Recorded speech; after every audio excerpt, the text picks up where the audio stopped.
Chama ambacho kinatawala katika bunge la kaunti ya Nakuru ni DCP. Kati ya wajumbe ambao tuko huko leo hii, hata kukiletwa muswada utapitishwa na wana DCP.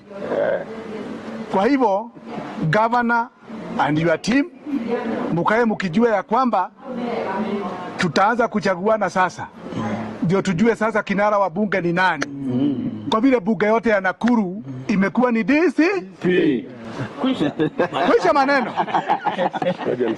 Sasa tunataka kuambia mpaka speaker ya kwamba next week tunakuja na uniform yetu ya DCP na ni green.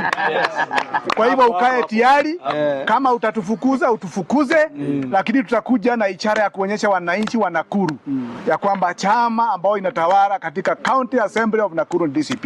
Harambe DCP, guza rigiji, guza stima. Kwa majina ni Simon Sankale Olenasieku, katibu wa chama cha DCP kaunti ya Nakuru. Leo hii tuko na furaha ya midhili ya tasa aliyotunukiwa mapacha. Kwa kuwa tumekaribisha wale MCAs ambao walipokelewa na party leader wetu His Excellency Rigathi Gachagua Jumatano iliyopita.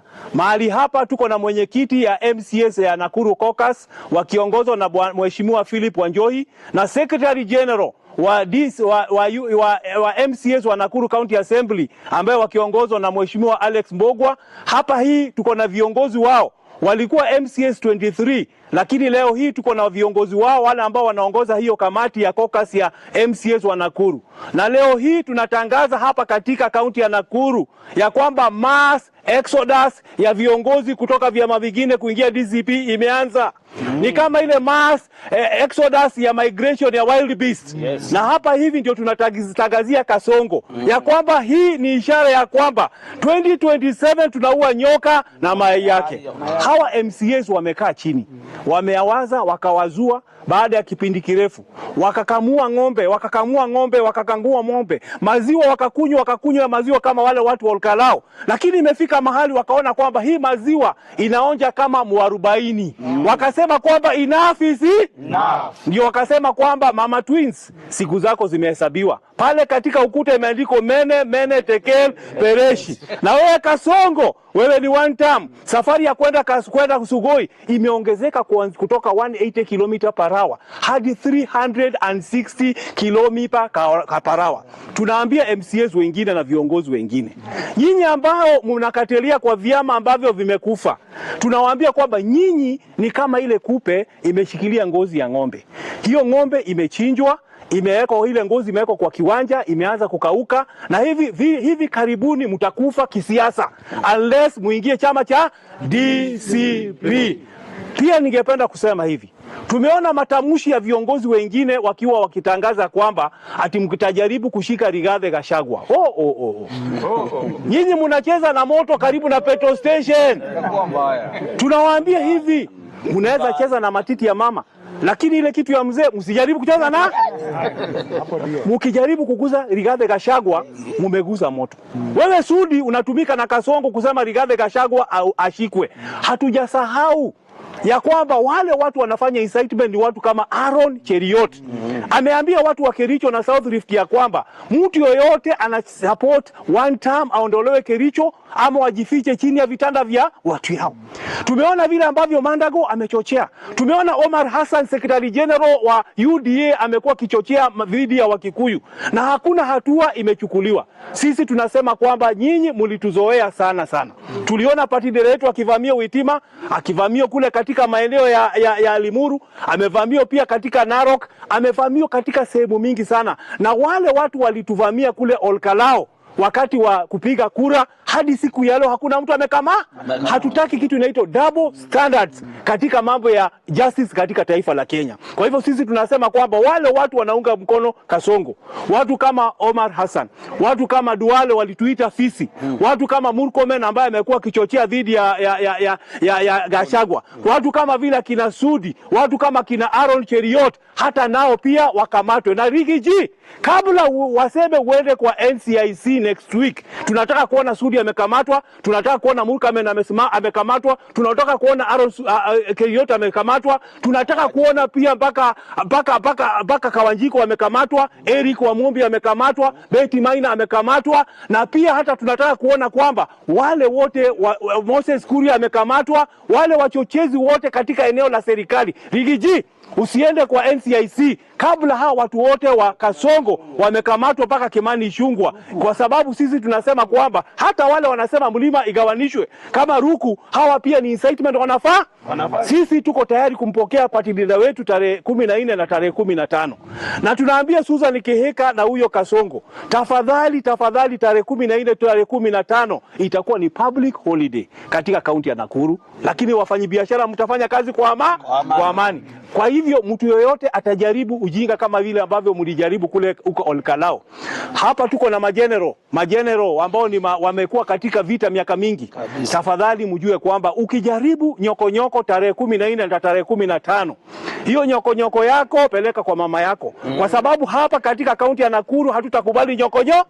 Na kama unajua kwamba kuna kitu inaitwa kichapo cha umbwa, tafadhali kuja 14th and 15. Na wewe kama ni mzazi kuna mtoto yako ni goon, tafadhali jiandae kwa mambo mengine ambayo itafanyika, kwa sababu sisi hatutakubali party leader wetu apakwe maoshoro tarehe 14 na tarehe 15.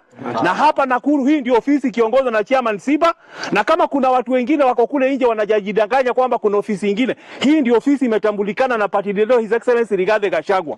Na kama kuna mtu mwingine pale anaeneza uvumi, tarehe 10 na Thursday wiki hii, aspirants wote elected, wale ambao ni watu ambao ni aspirants ambao wamejirejesta na DCP, tutakutana na kikosi cha viongozi wakiongozwa na wale ambao ni wakilishi wa Rigathi Gachagua mahali hapa katika ofisi ya DCP kuanzia saa 4. Tunawakaribisha wote, elected MCS, nominated MCS na wale aspirants wa DCP, tukutane na viongozi kutoka Nairobi, tupange safari ya party leader tarehe 14 tarehe 15 ili tuweze kuwa na the most successful tour in the history of this country. Na sisi wote tunasema ni one time. Guza Rigiji, guza stima. Harambe.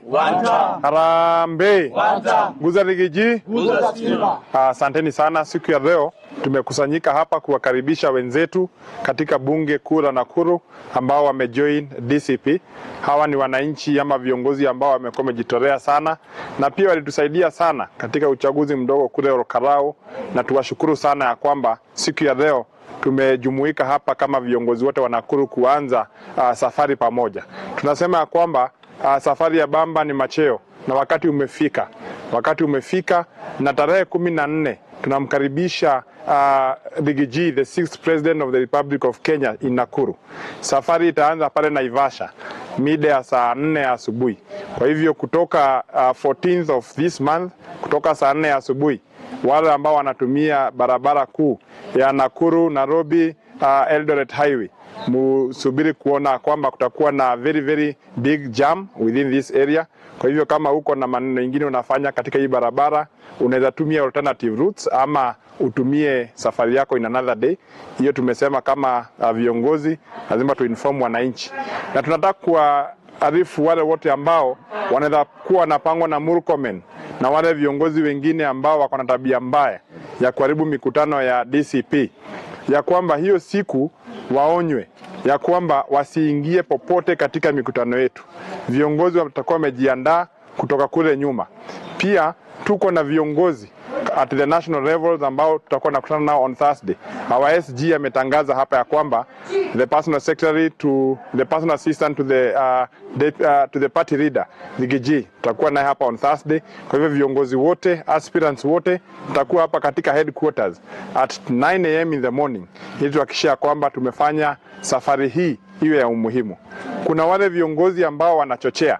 Tumeona kiongozi wetu Bwana Kaguchia MP kutoka kule Nyeri amewekwa katika seli, ingawa koti ilikuwa imepeana bond siku ya jana na ikasema achiliwe mara moja, lakini akafungiwa until leo asubuhi. Tuseme ya kwamba Bwana William Samuel Ruto tulikupatia kura kama wananchi wa hili eneo, na hatukutarajia kwamba utatumia the police force ama the police unit kuangamiza wananchi wenzetu.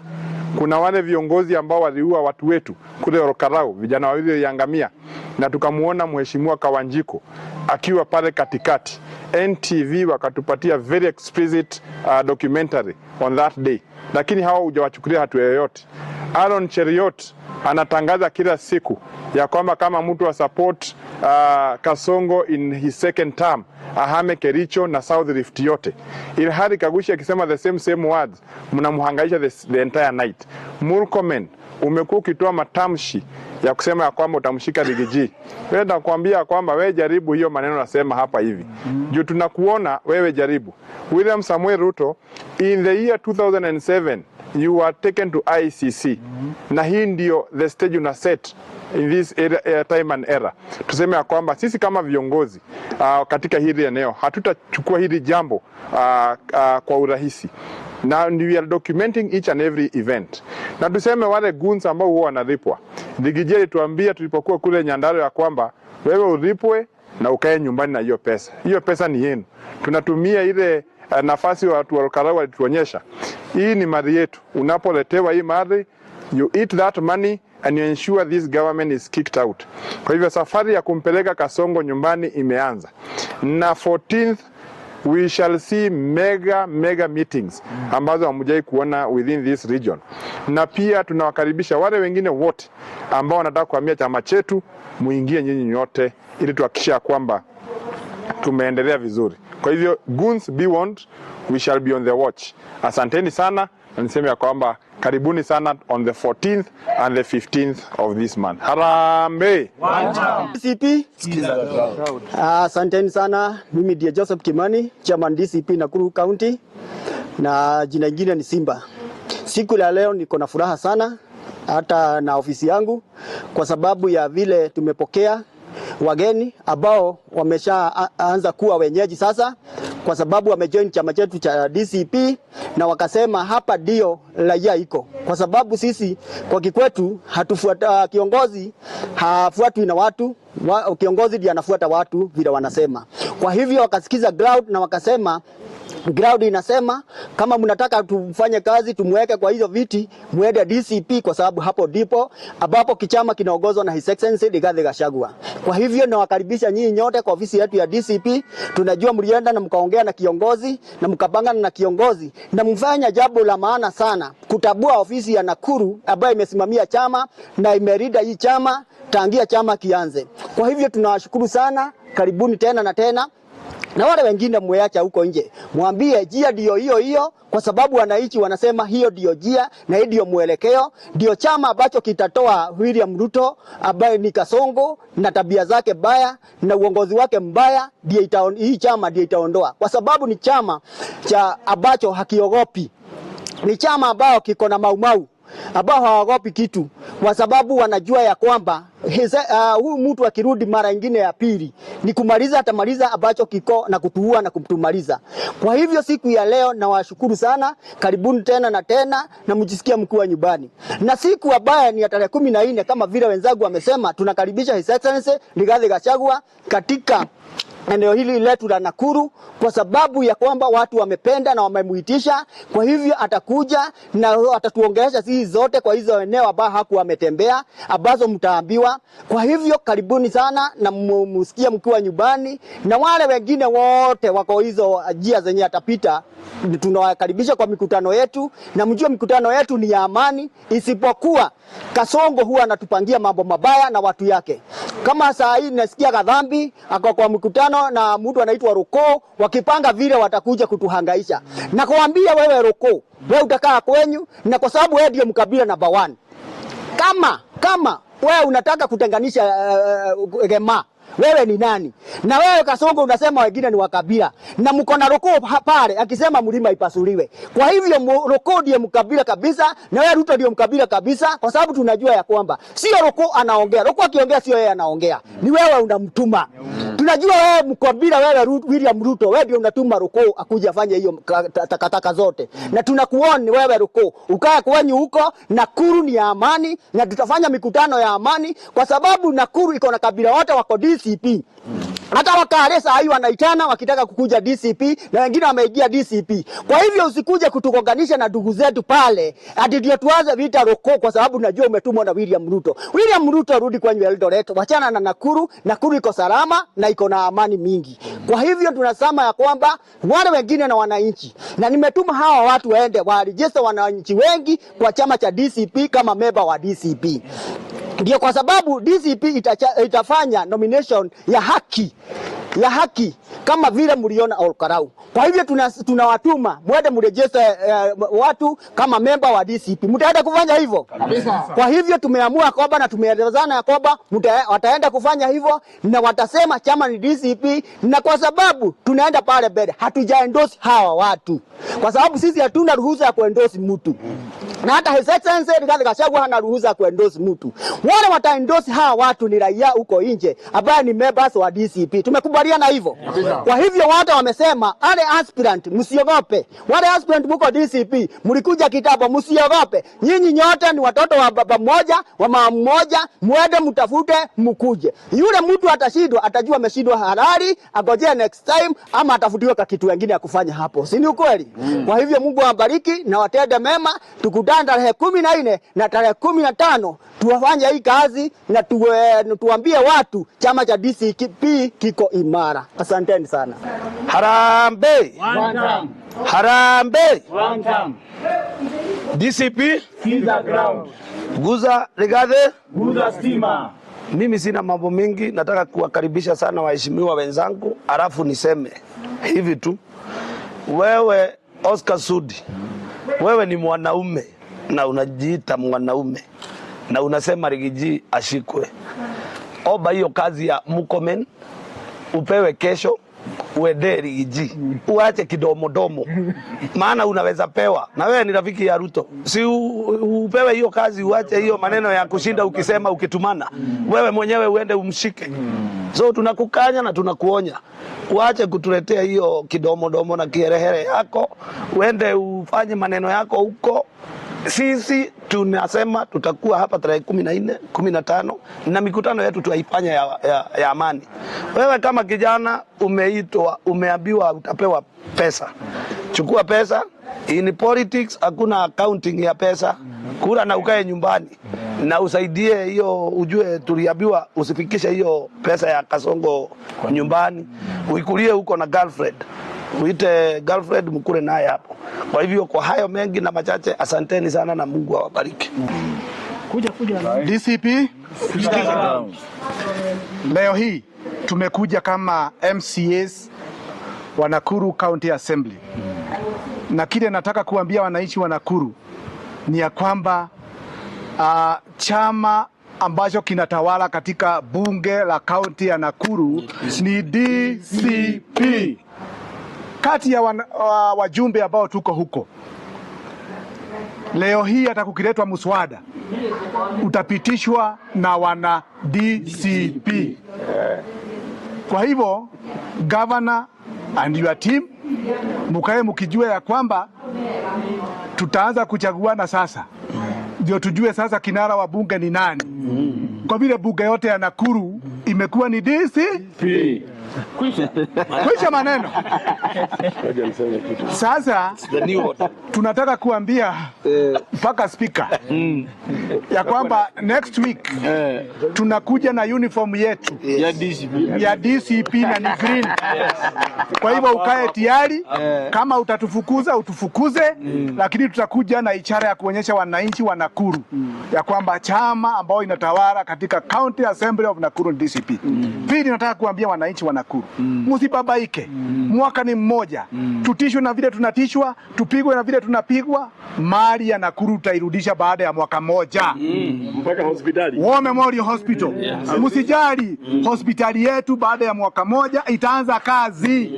Kwa hivyo wale ambao walikuwa na tamaa ya kumaliza mambo ya hapa Nakuru, wakae wakijua ya kwamba serikali ambayo inaja, ambayo itakuwa ni ya DCP, itarejesha mali yenu yote na vitu zote ambazo zimeharibiwa na ile maji yote ambayo inawasafirisha huku ya drainage katika mitaro yetu hapa, mambo inakuja kurekebishwa na chama cha DCP. Mimi tu ningetaka kusema kwa Wakenya wote kabila 44 ya kwamba tuko katika nchi hii kwa mapenzi ya Mwenyezi Mungu, na ni vyema kila kiongozi anayetamka maneno ajue ya kwamba ukienda mwisho wa Kenya na Sudan utakuta Mkikuyu, ukienda huko baharini Mombasa utakuta Mkalenjin, ukienda Murang'a utakuta Mkisii, ukienda Busia utakuta kabila zote za Kenya, kwa sababu tuko katika nchi hii kidemokrasia, tuko katika Kenya hii kikatiba ya nchi hii, na sisi zote tulijikuta when this world was being demarcated, na kila watu wakawekwa katika nchi hii. Wale wanakujaga wageni wanakuja kulingana na sheria za nchi, lakini wanakwao. Kwa hivyo mimi ningetaka kusema ya kwamba kunapokaribia uchaguzi na hata wakati hakuna uchaguzi, Wakenya ni jamii moja. Sisi ni Waafrika. Mwenyezi Mungu alituweka huku. Kwa hivyo hakuna mtu ambaye ana haki ya kuambia Mkisii hufai kukaa mahali fulani, Muluya hufai kukaa mahali fulani, Mkalenjin hufai kukaa mahali fulani, Mkenya au Mkikuyu hufai kukaa mahali fulani. Tuko na haki ya kikatiba kuwa na mali na hata kuishi na kutengamana na jamii zote. Kwa hivyo sisi zote tunataka kuonya hawa wote ambao wanatoa matamushi ya kutaka kupiganisha Wakenya, wajue ni waoga, kwa sababu mtu ambaye anajua amefanyia wananchi kazi katika majukumu yale yamepewa ya kuchaguliwa. Sioni haja ya kuchochea watu, sioni haja ya kupiganisha watu, na hali unajua uchaguzi ikija utachaguliwa, na kama ulipewa kazi ya contract ya miaka 5 katika nyadhifa mbalimbali za kuchaguliwa, wewe je unajifuta kazi kwa waajiri. Kwa hivyo tunataka Wakenya wakae kwa amani, wachukue kura, wawe kadi, wajisajilishe katika vyama, na wengi wakuje katika chama chetu cha DCP. Lakini the bone of contention ni vile mambo watu wanapiganisha na kuchocheza Wakenya, na kila mtu anafaa, ule mtu ambaye ni mzalendo, ule mtu ambaye anapenda nchi yake, anakaa akemee hawa viongozi regardless of the positions that they hold in this government, regardless of the tribe that they belong to, kwa sababu Kenya ni ya watu wote, baba kwa wanono, warefu kwa wafupi, na vyama hivi vyote vimekubalishwa kikatiba na demokrasia inakubali. Na mimi nasema Wakenya wakae kama orokalau, wakule, wakunywe, wapewe blanketi, wapewe boats, wapewe mattress, wapewe kila kitu, lakini ikifika ni kuchaguana, angalia kwa macho yote mbili. Wewe jitume na mawazo yako, hakikisha unachagua kiongozi ambaye ataunganisha jamii zote, mtu ambaye atafanyia watu kazi bila kuwabagua. Lakini mnaona Wakenya wanasema serikali ya William Samoei Ruto ni ya wanta, na waiko na sababu za kueleza.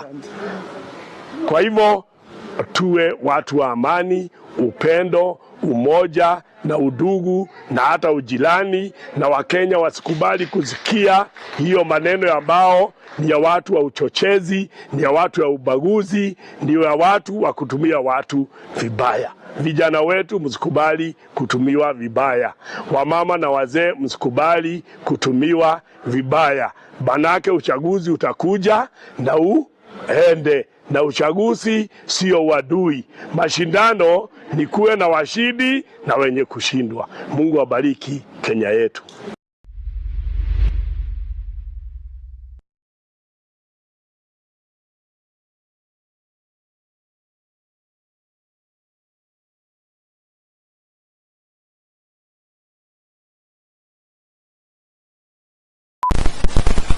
George Natembeya ni kati ya wanasiasa kutoka magharibi mwa Kenya ambao wamekuwa wanasukuma ajenda ya jamii hiyo kuungana.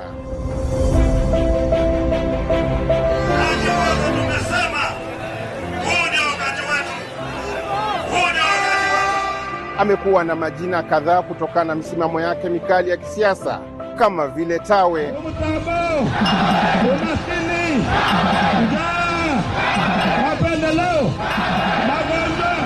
na Komando. Katika makala ya Mikoba ya Demokrasia tunaangazia siasa za George.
Is important that I point out that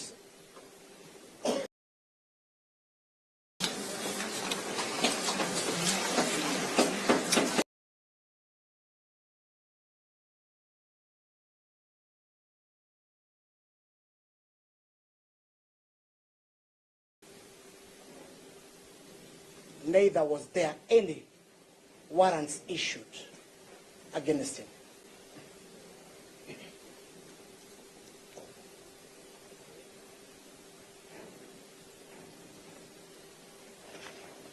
And upon our inquiry from the arresting officer on why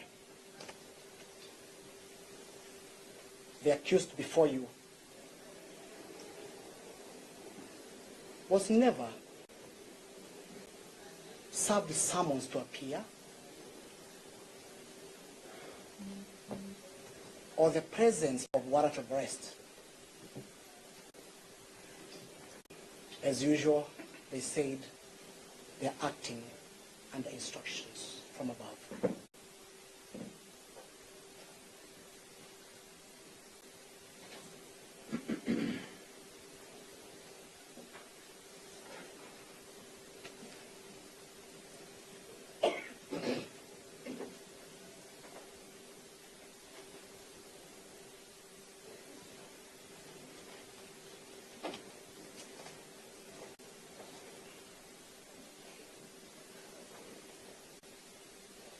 Your Honor, I advise my client, the Honourable Member of Parliament, to comply now that the officers have identified themselves. And I asked the officer where they're taking him. They lied to me that they're taking the regional offices on Kilimani Road. But by the grace, we followed the car, and the accused was dumped in DCI headquarters on Kembu Road.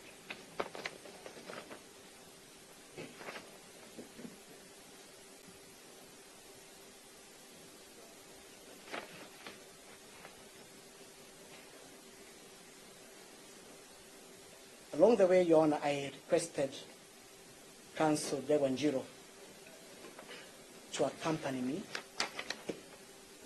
and other lawyers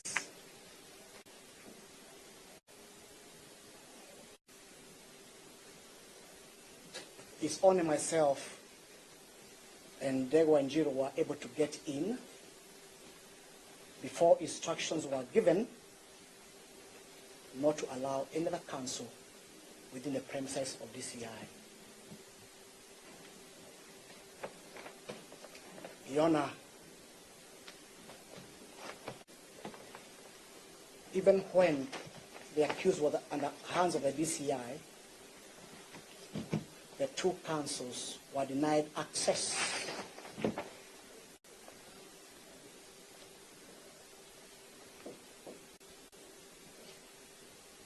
for consultation,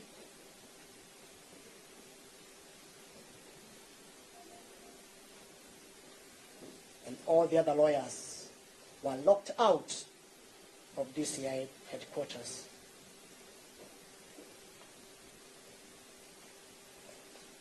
Your Honor, the drama did not stop there. The lawyers went to court and obtained bail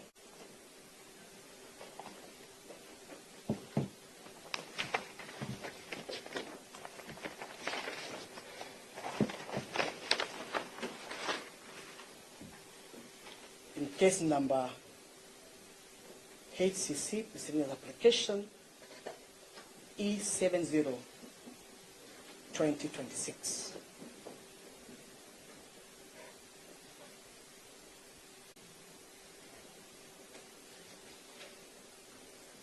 The accused was granted bail and requested to pay $100,000 to be deposited in the police cash bail in Kamukunji police station. So they paid the cash bill to Kamukunji police station. Sorry. Where is the cash bill? You're saying the Kamukunji police station. That's where the cash bill was paid. That's where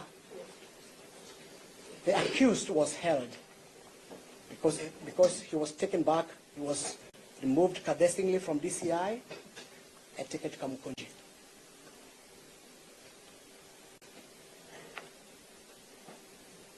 That is now the 3rd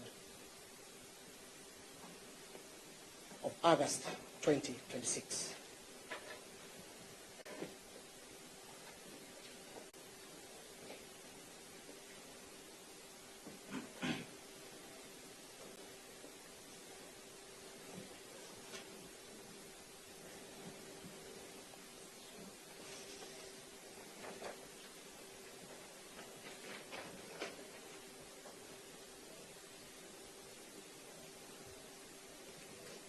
Your Honor, upon prevailing the OCS of Kamukunji police station to release the money and release the accused,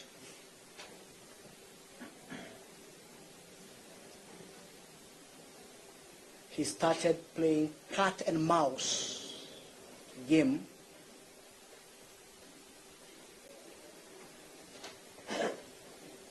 So he was to release the accused and? You asking him to release the accused and who? Or what? It's only the accused, Your Honor. There was only one accused, one John Philip Kaguchia.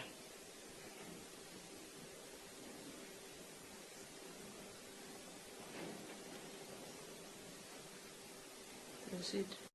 Yes, until late in the night, when he turned up and said, no, I've been given instructions, you either go and take the money to Central Police, otherwise I have no instructions to release. Your Honor, we even read the penal notice to him for disobeying the court order.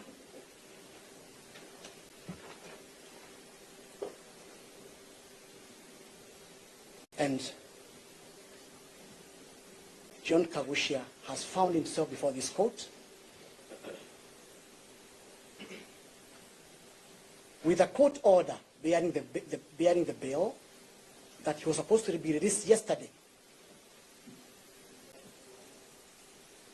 But the OCS Kamukunji denied and refused even to take the cash bill.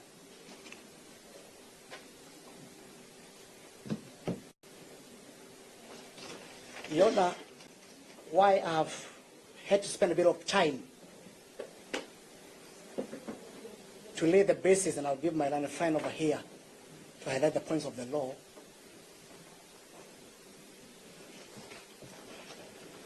Is purely because the accused rights under Article 49, Article 48 of the Constitution has been trampled upon.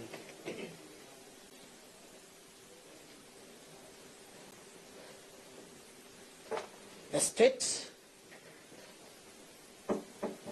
in its wisdom or lack of it,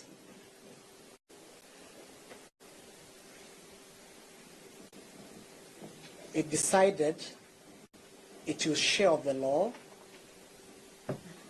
and produce a drama of arresting a member of parliament. Therefore, Your Honor, we find it unjustifiable.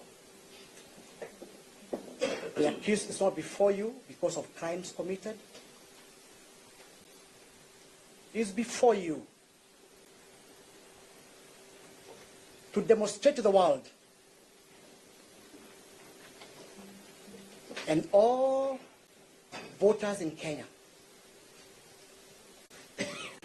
that it is a crime to oppose the governing power.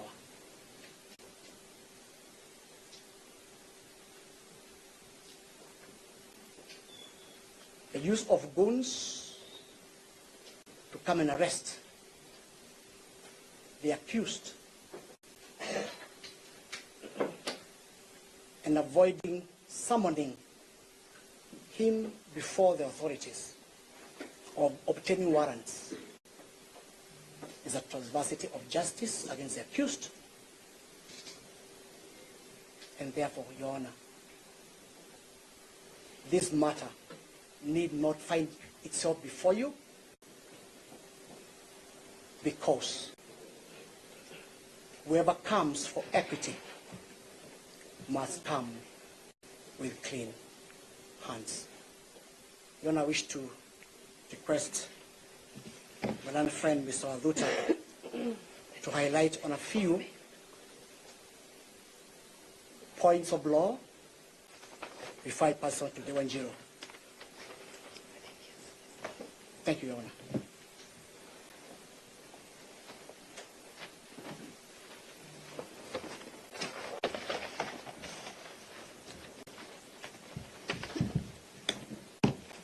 Yeah. My name is Kirago Aduta, you know, and very briefly.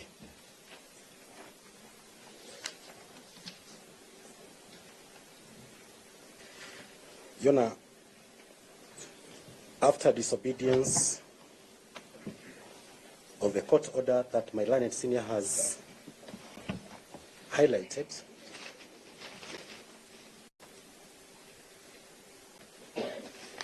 the accused person further went to the High Court in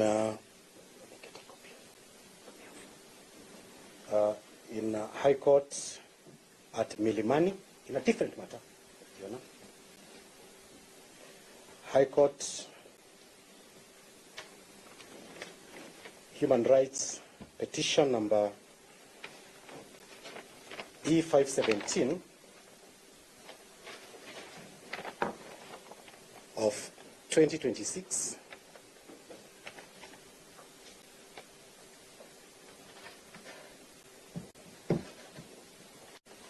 Ediona, this morning,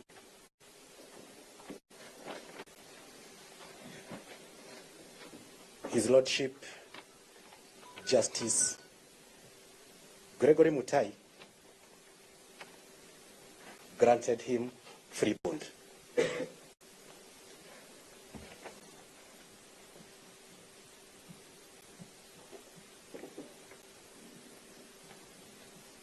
saw the cash bail of 100,000 was disobeyed yesterday.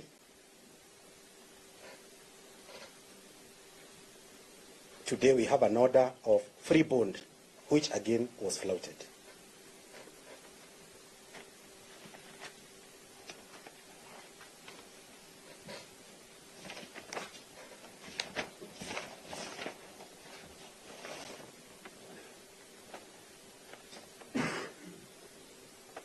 You know,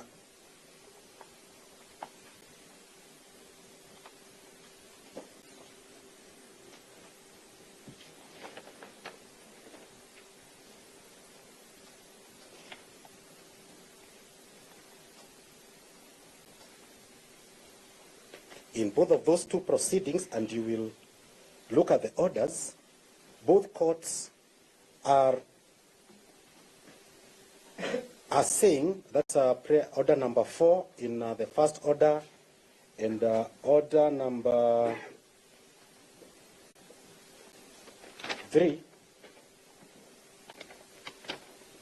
actually number 2,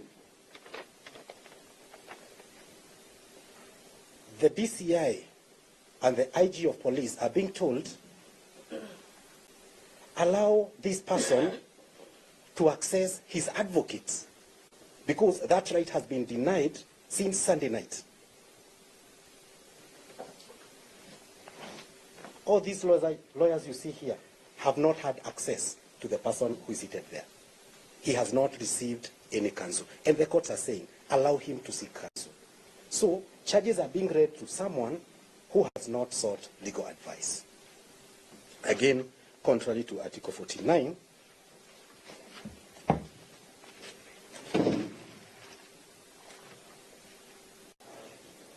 Sub-Article 1, Paragraph A,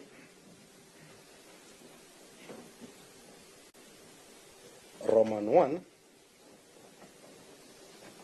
no, sorry, paragraph sub 49(1), paragraph C, where he has a right to communicate with an advocate and other person whose assistance is necessary. That has been denied. That's the person who is before you.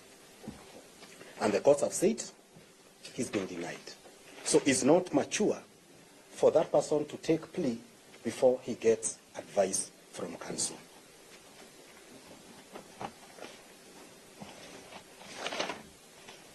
You know, I have had a look at the charge sheet, and in the particulars, it says that on the first day of August 2026, at Narmoro Shopping Center within Kieni East Sub-County in Nyeri County. Now, those things were said to have been done. You know, this is Nairobi County. The territorial jurisdiction of these matters that are stated in these charge sheets are in Nyeri. This is the wrong forum that we are appearing before. So, in terms of territorial jurisdiction, we are in the wrong forum. Offenses to be tried by a court within which the offenses are alleged to have been committed.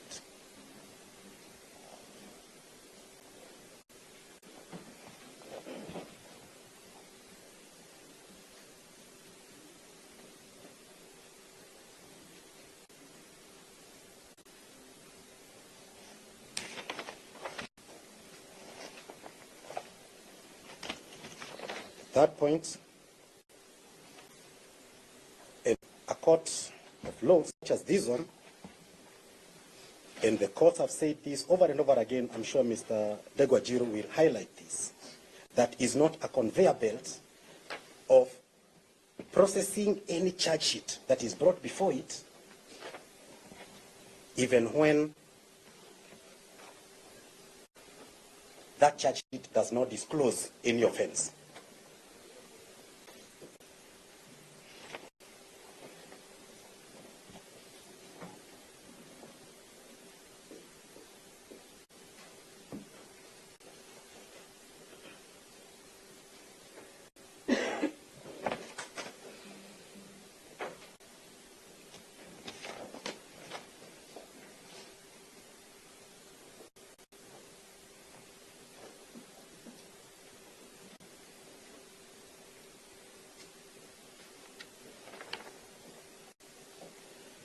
The offense or the section under which this charge sheet is brought is section 94, subsection 1 of the Penal Code, that I do not wish to read it verbatim.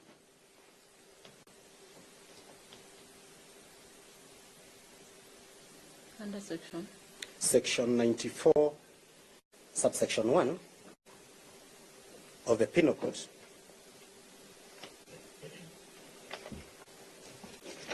And we kindly allow me to read a part of it. It's very short.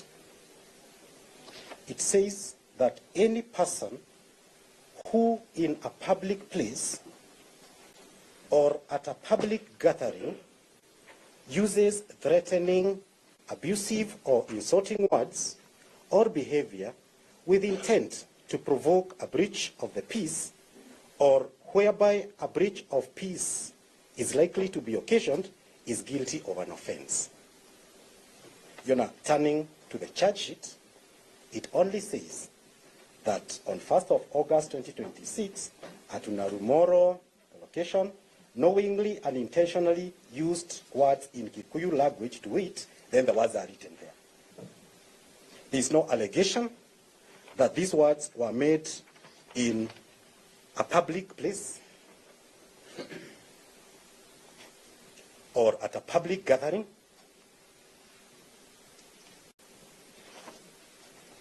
or that the words were threatening, abusive, or insulting.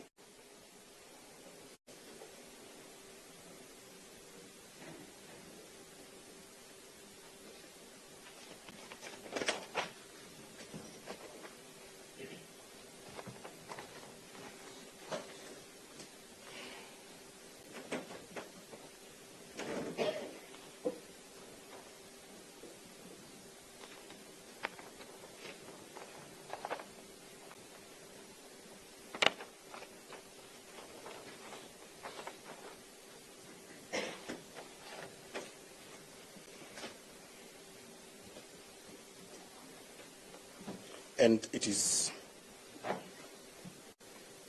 therefore the location where the words are said to have been made is a very vital ingredient before such a charge is sustained.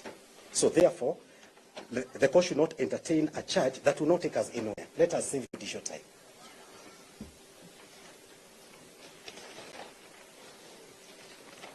They can amend it if they wish to.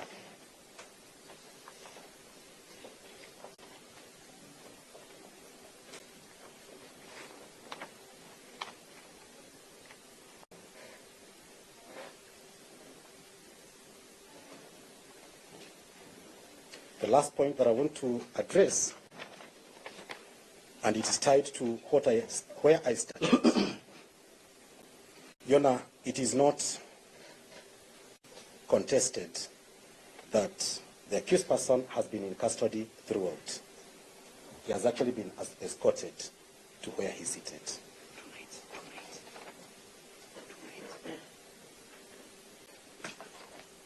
2 nights he has spent in the cold.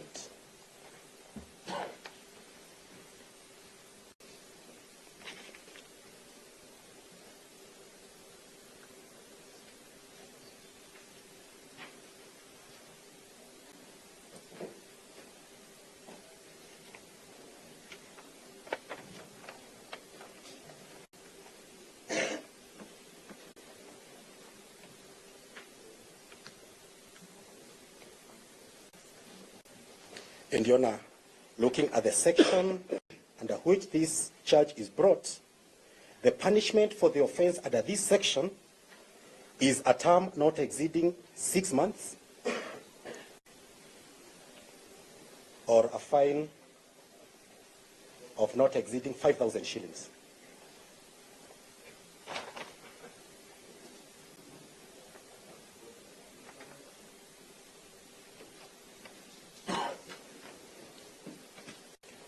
Your Honor,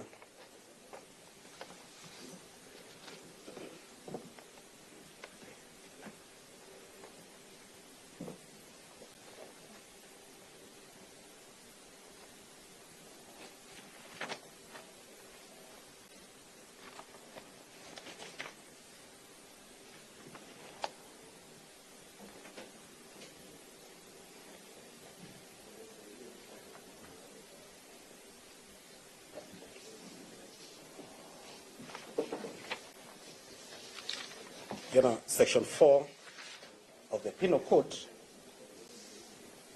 defines two kinds of offenses. One is called a felony, and another one is called a misdemeanor.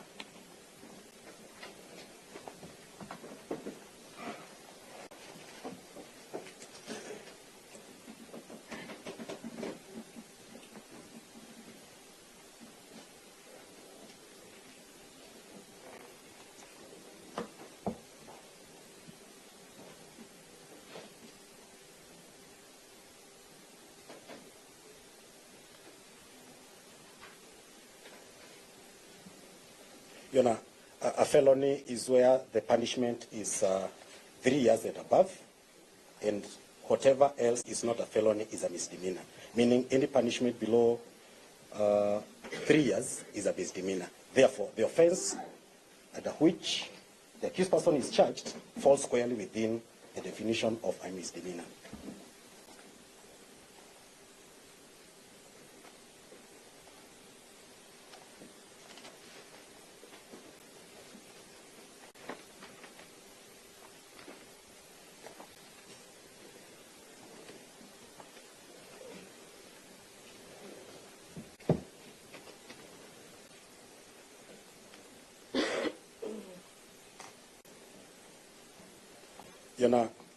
Article 49, sub-article 2 of the Constitution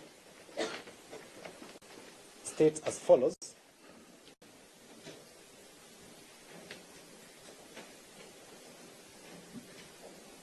a person shall not be remanded in custody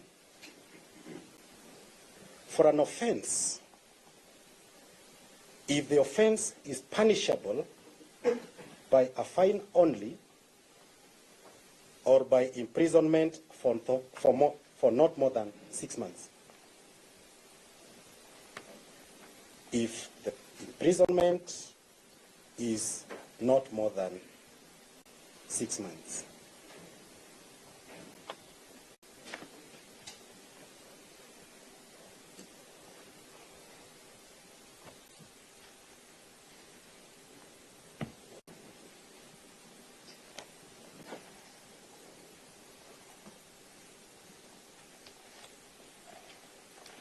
This is not a regulation, it is not a statutory provision, it is not a judicial pronouncement, it is the supreme law of the land. It is the Constitution. Article 49, sub-article 2. Today you have a person who is charged with a misdemeanor and who has been in custody for 2 days.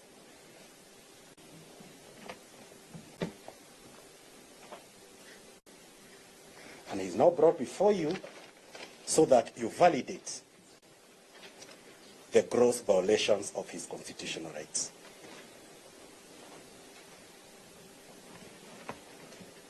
By allowing him to take plea in these proceedings, despite all these violations, lack of contact with counsel, having been detained without accessing anybody, it is the wrong court. Instead of Nyeri, we are here.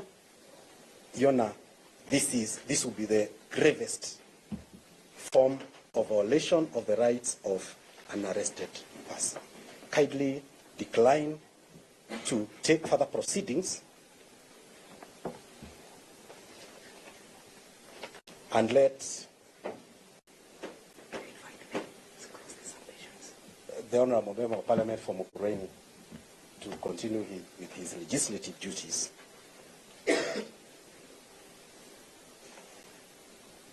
As a free man or on free board, as the High Court has found.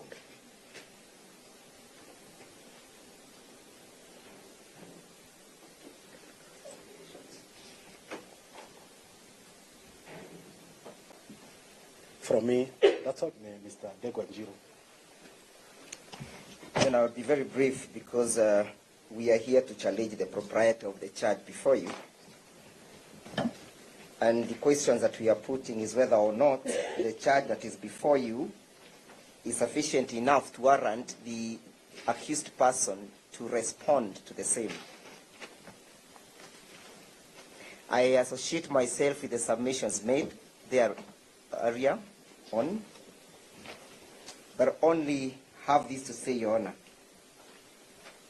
that the premises upon which these proceedings are mounted must be supported by the law.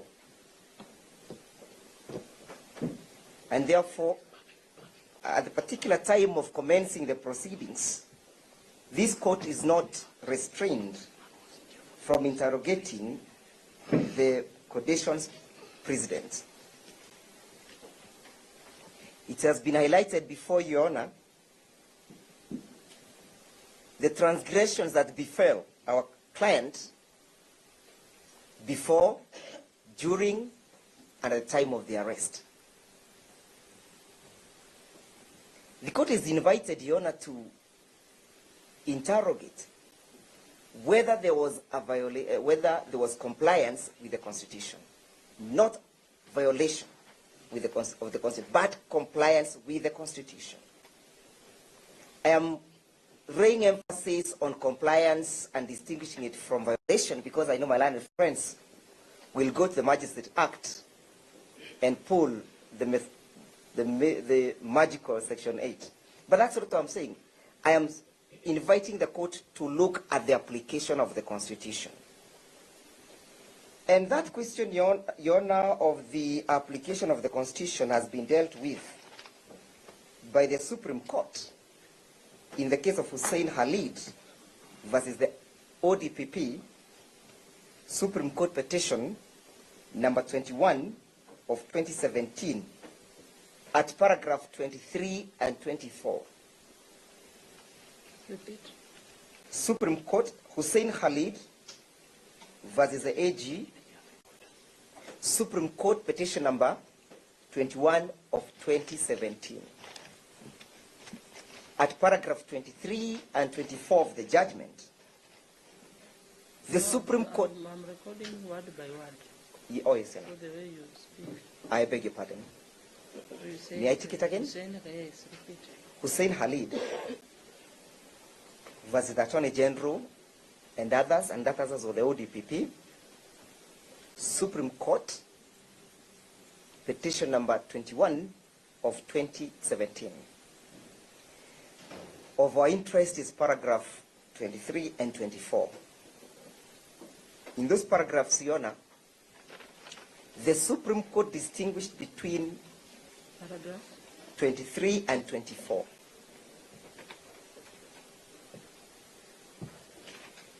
The Supreme Court distinguished between the responsibility of a court of law to apply the Constitution and to interpret the Constitution. There was a distinction. And the Supreme Court indicated that the responsibility of the interpretation of the Constitution vests with the High Court, while a magistrate court such as this one can apply the Constitution. And of course, the Supreme Court, Your Honor, was coming from Section 20. Sorry, Article 20, Your Honor, Clause 3,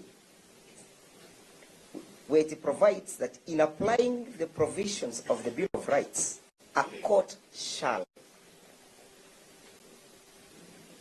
The Constitution does not define the jurisdiction of the court. It merely provides the court shall. And for the court, for these purposes, therefore, means even this particular court established under this Constitution. And you are told, Your Honor, when applying the Bill of Rights, and again the law, the article provides the word applying, not interpreting. In applying the Bill of Rights, a court of law shall develop the law to the extent that it does not give effect to the rights or fundamental freedoms. So when you're applying this provision, Your Honor, even upon the basis upon which this prosecution was mounted, you are invited to apply the law and see whether there was compliance. If therefore there was no compliance with the law and it is so dictated that there must be a compliance, the question therefore would be, if the garbage in, or is it garbage out? If we have put in garbage, can we get any good end results at the fullness of time?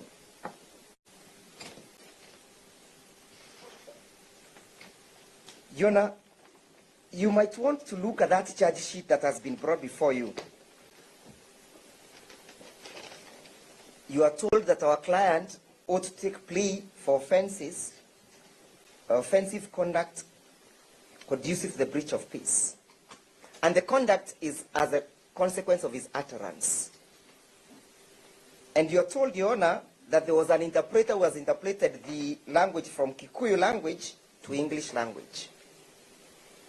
Your Honor, we need to look at that propriety of the interpretation itself. And why is it important, Your Honor, before I come to that? It's because Article 50, Clause 2, invites you, Your Honor, Clause 2, Paragraph B, provides that every accused person has a right to a fair trial, which includes the right to be informed of the charge with sufficient details to answer to it. The place where you find the information of a charge is in the particulars of the charge. Therefore, the particulars of the charge must be able to communicate in a manner that the accused person understands the charges that he faces.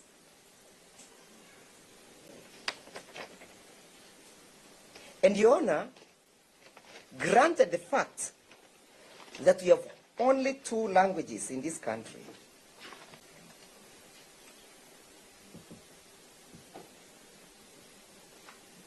English and Kiswahili, the interpretation must conform and must inform the accused person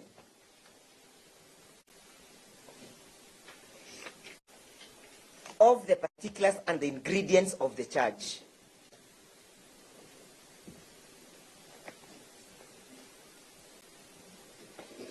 If there is any distortion, Your Honor, then there cannot be a charge to which the accused person can answer to. And although this is a new field where the court needs to interrogate and explore in its efforts to develop the law, when an interpretation such as this one is done and it's not accompanied with a certificate, how shall we know that the interpretation from Kikuyu language, the English language, captioned the actual words that are deemed or perceived to be offensive? I know the ODPP will say that the Criminal Procedure Code does not allow them or action them to accompany a certificate. But again, we are told to develop the law. And the reason why you are told to develop the law, Your Honor, is so that you can implement the strict adherence to the Bill of Rights. Such that, Your Honor, if our client was to respond to the charges, it must not amount to a violation of his rights under Article 50. This is one of the unique cases, Your Honor, where such a certificate is required to make sure that the accused person understands the charges facing him. You know, I have the benefit of understanding the language that is deemed to be offensive, the Kikuyu language. I equally have the benefit of understanding the little English from my school. And you can see clearly the difference. For example, the words deemed to be offensive have used the word kasongo twice. If you go to interpretation, you'll only see the word kasongo once. Where did the other one go? And was it material? Number 2, Your Honor,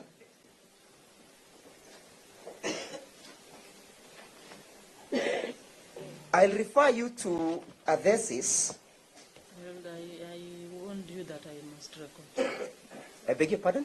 The way you speak, be systematic, so that... Am I too fast? I'll take it again, Your Honor. So I beg your pardon. I had indicated that we are looking at the propriety of the charge and the ability of the accused person to understand the charge. Start where you are trying to interpret the two. I beg your pardon? Oh, yes, Your Honor. So I was indicating, Your Honor, that I have the benefit of understanding the Kikuyu language and the translation, and I credited my English teacher for that. But I said, Your Honor, that if you look at the interpretation, the English interpretation, it has applied the word Kasongo once, while the Kikuyu version has applied the word Kasongo twice. And then you are told that the reference to the word Kasongo amounts to an offense, and it is bordering between the breach of peace, when the same is not definitive. Subsequently to that, Your Honor, just to show you how tricky it is and how careful we need to be in this interpretation, I wanted to refer you to a thesis that was done by Dr. Mwaneki Isaiah Ndungu for his PhD. It's titled The Pragmatic Limitation of Translation and Interpretation of First Language Utterances into Second Language. Of the most importance in that particular language, the good professor indicates the risk that you run in the interpretation. I refer you to, and I offer this book to you even for your library, at page 6, the statement of the problem and significance of the study. He says, and I just quote, then I hand over the book to you, and I'll also have given it to the prosecution. This begs the question whether the translated and interpreted version of the speech in an ethnic language into English is done in a manner that is socially acceptable and legally appropriate to sustain criminal charges against the presumed offender. You know, you'll have this benefit.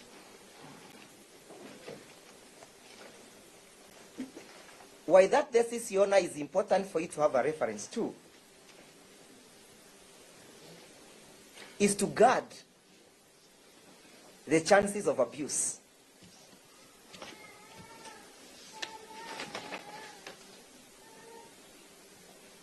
By the prosecution. And most importantly, the intention to gag. Finally, Your Honor, yesterday when we went to the police station with my colleagues, and we had the benefit of looking at the entry in the OB at Kamukunji police station, the accused person had been, it was alleged that he had violated section 10, subsection 3 of the Election Offences Act. That is the first initial entry of the OB. Today, Your Honor, and just to show you the malice behind this process, they have brought you these charges. I know the OB is not before you. This is for your benefit, Your Honor. So that, Your Honor, a court of law, as indicated by my line friend, Mr. Kirago, should not be a conveyor belt, just to take anything comes. And the ODPP cannot just say that Article 157 allows him to charge any other person and he should not be questioned. The only safeguard we have against the arbitrariness and the mighty ODPP is the court. So that your pen, Your Honor, may gag the mighty ODPP. So that the mighty ODPP, Your Honor, will not exploit the benefits of Article 157 to bring flimsy and trump-up charges before you. The only person who can control the weight of the mighty ODPP is you. Your Honor, this morning, as I pen off, I have the benefit of mentoring one John Medhu, the senator for Nyandarua County, who is undertaking his law degree at Nairobi University second year. And I have the benefit of having him before me and promising to be his good people master. Thank you, Honor. Thank you, Honor. With the kind permission, we request that Lawrence Karanja highlight very, very briefly, benefit of time, on High Court case number E517-2006, and then I would request that Manzo be given a minute also to recap on it, and then Mr. Guringa to close our submission. Thank you, Honor. I have two just very brief points on the charge sheet. I associate myself with my two colleagues, my 3 colleagues, but there is an element of the charge sheet. Under section 94, there are 3 keywords. Anyone who threatens, there is a keyword. Section 94 of? The penal code, section 94, the one is charged with. The keywords are anyone who uses threatening, abusive, or insulting language. Therefore, in the charge sheet, what are the keywords? I say 3 things: threatening, abusing, or insulting. For an accused person to be able to create, the charge sheet must disclose who was threatened. The charge sheet must disclose who was abused. The charge sheet must disclose who was insulted. Otherwise, the accused person, who is not just a member of parliament, but an advocate, cannot plead to such a charge, which doesn't say whom he threatened. The only person who has been mentioned in the charge that it is not said he was threatened is a Kasongo, who we don't know who it is. So they say there is a Kasongo. He mentioned the word Kasongo. Nobody was, it's not said that he incited anyone, he intimidated anyone, or he threatened anyone. Without such particulars, I would be urging Your Honor to find that the charge is fake. And as what's stated in Article 50, it clearly indicates that the particulars of the charge sheet must be very clear, so that when the accused person is pleading, he knows what offense he's facing, or who are the people whom he abused, threatened, or insulted. Again, on the order which was issued, there is one thing by the High Court, the second order, and that is what we've been finding. The accused person before you actually was admitted to his own personal bond. He's supposed to be out, not in custody. And we will be urging you under that. Under whatever circumstances, the first thing is that order be complied. Let him be released on his own personal bond, as it was directed this morning by Honorable Justice Gregory Mutai. The court orders are court orders and must be complied. And all of us are bound by the orders, especially those issued by High Court. They ought to be complied. Before anything is done, the first thing is that his arraignment and the way he was brought has been done in contempt of court. He is there on the dock through disobeying court orders by the police officers who are brought him to the dock. That's all. So there's something else I was also informed that even as you go, his phone is still in custody. We'll be asking you that you direct that his Samsung A34. It is looking at the offense which is before this court. It has nothing to do with electronic gadgets. So there is no reason why they should continue holding his phone illegally. That's all. Again, Your Honor, your kind permission, my name is Daniel Manso. Your Honor, because of denying the accused person an advocate since he was arrested, even the details of the phone are not being gotten correctly. We are just taking instruction in bits It is A33, Samsung A33, not A34. Your Honor, this matter, from the 2 court orders you have, is already before the High Court. And dates have been given, Your Honor, as to appearances with this matter, Your Honor, should be appearing before the High Court. Your Honor, the dates are given in the court order. When it will next be at the High Court. Your Honor, the accused person, again, is an officer of this court. He is an advocate of the High Court of Kenya. We were confirming that fact this morning, Your Honor, because we didn't have access to him. Confirm that he has renewed his practices certificate. He is also a member of Parliament, Your Honor, from Kuruini constituency in Kenya. Your Honor, the OCS Kaguchia police station have refused to follow or to obey 2 High Court orders. Your Honor is already in contempt, and we wanted to urge that matter in the two court cases, Your Honor, which will be combining into one before Justice Mutai, who is in this premises, so that the DPP, the DCI, and the IG, together with that particular officer, can pass that conduct or face the consequences of disobeying the court. Your Honor, the moment the court is disobeyed, the DPP, who has been working in cahoots with the DCI, have no audience of this court. And they have also no audience of the High Court up to the moment they will purge this contempt.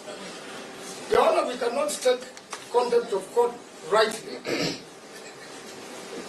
And Article 159 of the Constitution, this court and the High Court draws their power from the people of Kenya.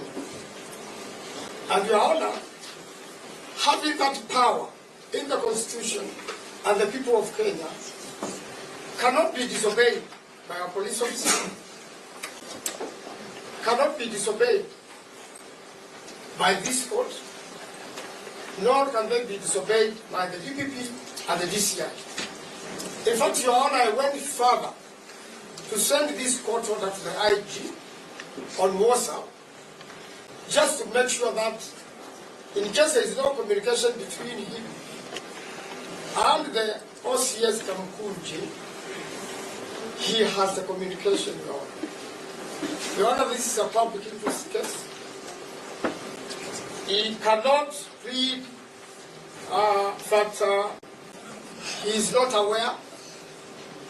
The DCI cannot plead that they are not aware. The OCS cannot plead that they are not aware of the court.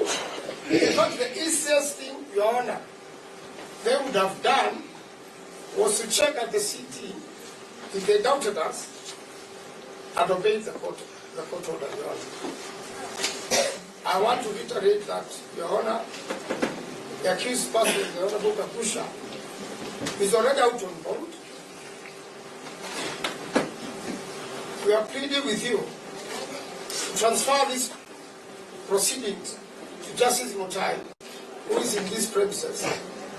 We already have a date where the DPP can respond to their content. And Your Honor, this is for a very important reason, that we cannot create this precedent that police officers will be disobeying court orders and have their way in court. Your Honor, they must know, when they breach the Constitution, when they refuse to release under the Constitution for a misdemeanor without holding a person, that Your Honor, they have no audience in this court. And therefore I want to leave it to My other two councils is an authority have been presented here, and I think the council who has gone through it will be the right one to do so. I thank you, Your Honor, and plead with you that today we keep to the Constitution and allow this matter to proceed to the High Court. In fact, we have no matter before you, Your Honor. If I may, Your Honor, just to beef up on what my colleague has said, the binding decision of the Supreme Court is the Atosha Distributors Limited and Kenya Breweries Limited and 6 others. My name is Muge. My apologies. Muge, M-U-G. So, Your Honor, the binding authority is the Atosha Distributors Limited versus Kenya Breweries Limited and 6 others. That is 2023 KESC.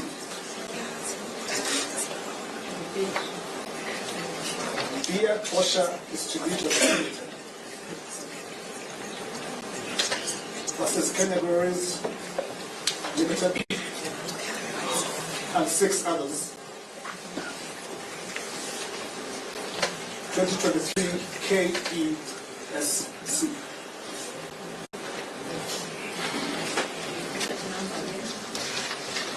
(2023) KESC.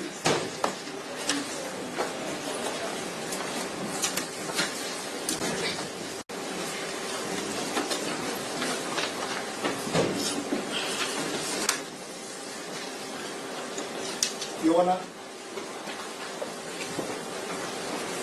on the decision that a party that has disobeyed court orders does not and cannot have audience for a court, any court. The Supreme Court states that the respondents in that matter could only appear at that point before the High Court to purge the content before they could be allowed audience for court. That position is the same as this position, and that decision is binding on this court. The states in these matters, until they purge their disobedience of the orders of the court, of the High Court, on 2 separate occasions, cannot have audience before you. Your Honor, as long as Honorable Kaguchia sits over there, not free, the ODPP and the states cannot address him. Yes, good afternoon, Your Honor.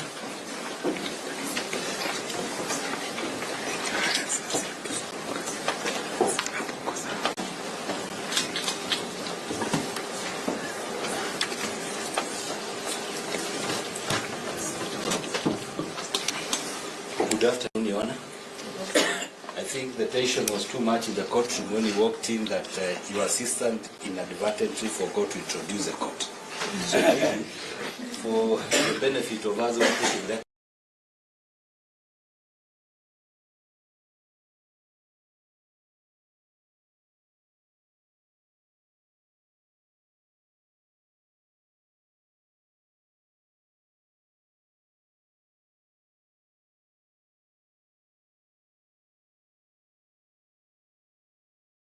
We would appreciate if we could get the Honorable's guide name. Sorry.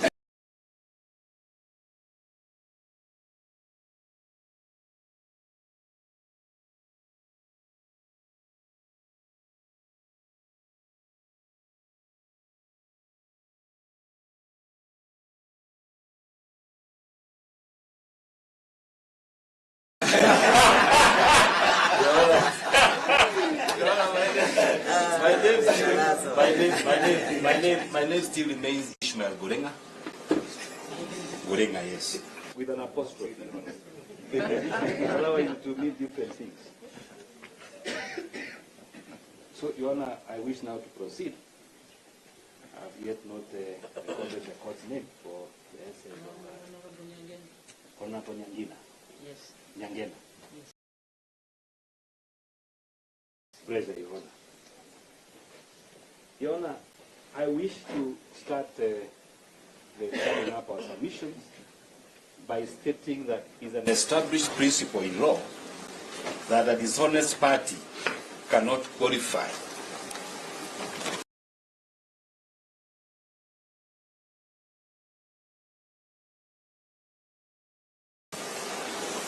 from a favorable legal relief.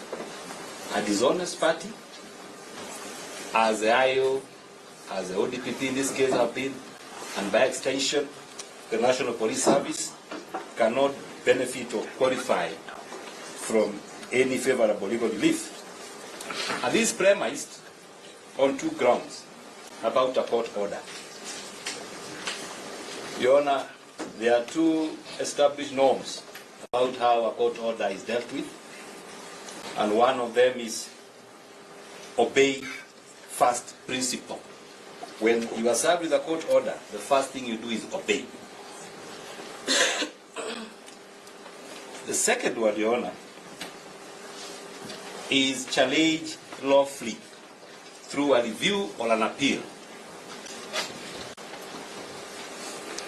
Challenge lawfully through a review or an appeal. As we stand before you, Your Honor, the parties who expect to take a swipe at us after we are done with submissions, that's the ODPP, has not complied with those two principles.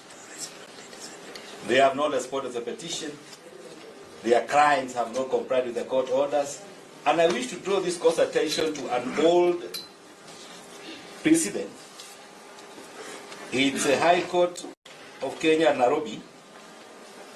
High Court of Kenya, Nairobi, miscellaneous civil case number 1445. High Court of Kenya, Nairobi, miscellaneous civil case number 1445 of the year 2003. Miscellaneous civil case number 1445 of the year 2003. And in this case, Your Honor, the circumstances were similar. It involved, yes, Your Honor, it's a miscellaneous civil case number 1445 of 2003. Civil, miscellaneous civil.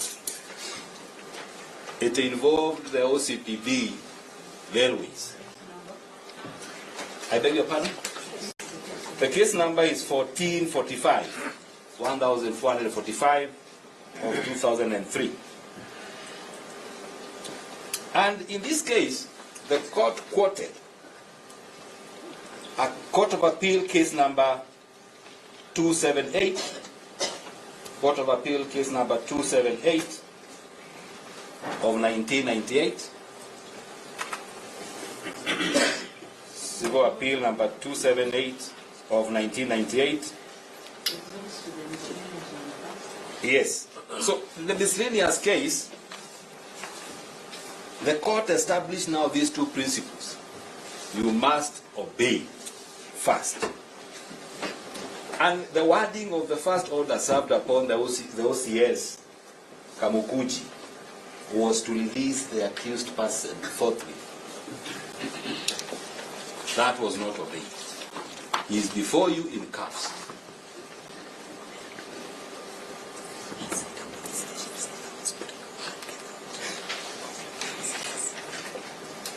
Your Honor,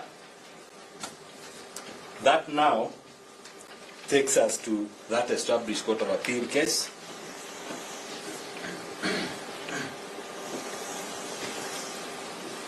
Which established the norm that you must respect the court orders until they are set aside. Now that takes me to the last realm of our submissions. And Your Honor, the question is, and our assertion is, why these charges before you must be impeached, and why they are is a perfect candidate to be quashed. And Your Honor, we are laying 5 grounds besides what my learned colleagues have put before you, and I fully associate myself with. But we are summing them down to 5 grounds why these charges must be quashed. One is that the charges as brought before you have violated mandatory legal procedures.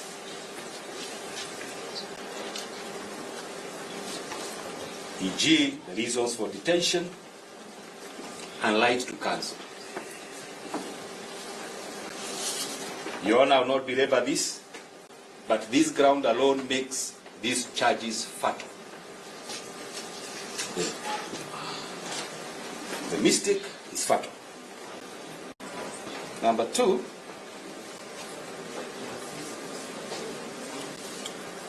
these charges have violated the constitutional rights of the accused person.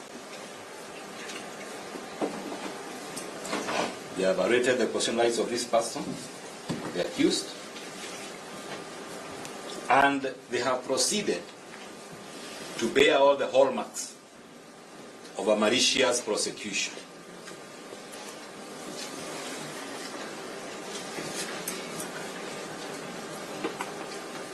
Number three, if the court is with me, is that the charges before court are a product of a process which is contemptuous of the court. The charges before you are a product of a process which is contemptuous of the court. Your Honor, my colleagues have already gone into the details.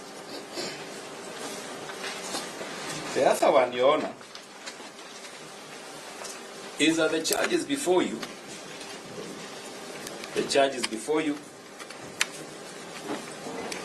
bear what we can call unquantifiable standard of proof.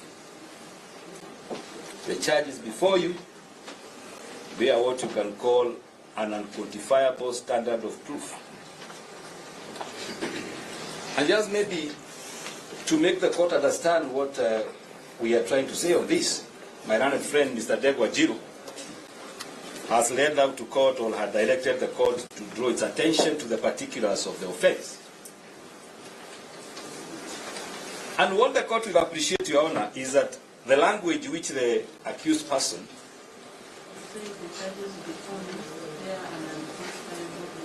yes, standard of proof. They cannot be the unquantifiable standard of proof. Standard of proof. Standard.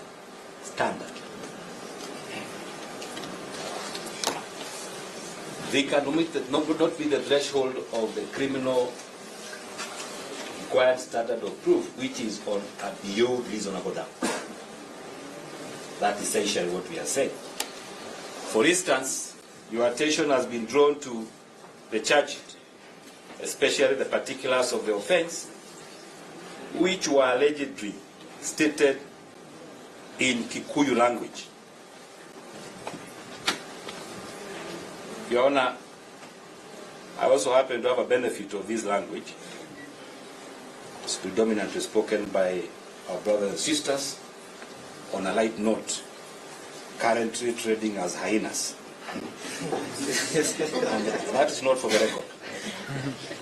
Your Honor, this language, unlike other languages, has 7 vowels. The normal languages we know of, Kiswahili, English, has 5 vowels. 7 of them. So that's why in Kikuyu language, you at times is given a kofia, a cap on top. It makes it the meaning different. And that's why, Your Honor, I am always emphasizing to my brothers and sisters in the bench to quote my name right with an apostrophe. Because my name without an apostrophe means different things. So, Your Honor, you'll appreciate that in that language what I'm told, and I'll go to the first paragraph, the last sentence, there is a word, sha. There is a word in Kikuyu language meaning sha, which means no. So, this charge sheet, Your Honor, proper scrutiny is a waste of the judicious time if this matter proceeds. Your Honor, you've also been directed to consider that this matter is not properly before you on matter of jurisdiction. Section 71 of the Criminal Procedure Code talks about the ordinary place of jurisdiction. For obvious reasons. This crime is alleged to have been committed in Arumoro, which is around 200 kilometers from here. And there will be witnesses expected to participate. Of course, the audience has alleged, which consumed these works. So, Your Honor, the logistics of even proceeding before you are cumbersome. Lastly, but not the least, Your Honor, I want this court to look at this matter with the lenses they ought to be looked at. Political. And Your Honor, we don't want this court to run the risk of being bad-mouthed that it was a forum-shopped court. Maybe my friends and my colleagues and friends in the ODPP will confirm to court that we have over 10 court stations in between Arumoro and Milimani. All with jurisdiction. Why Milimani? So, Your Honor, I proceed to sum it up and give the last ground that the charges before you are not criminally trackable. It involves a political speech, if at all it was given, with imaginary characters, and a name has found its way to the courtroom this morning or this afternoon, a character called Kasongo. And Your Honor, the court cannot move into an arena which is not criminally, or which the court cannot consume the contents. And lastly, the date of the arrest as indicated in the charge sheet. Your Honor, the charge sheet before you, I wish to draw the court's attention to the charge sheet.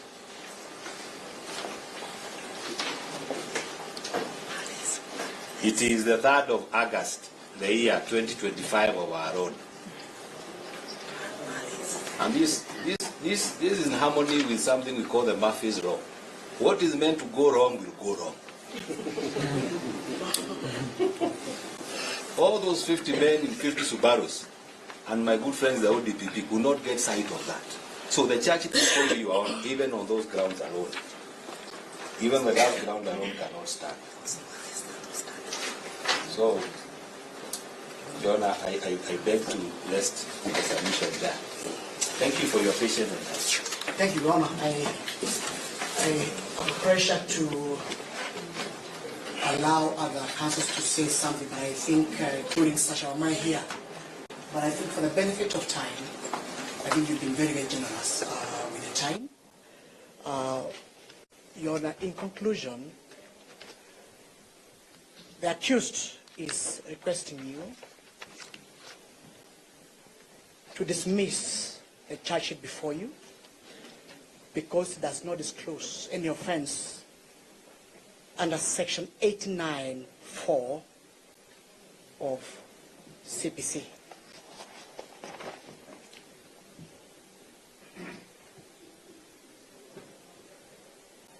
And what you have here, Your Honor, you do not have a legitimate charge sheet.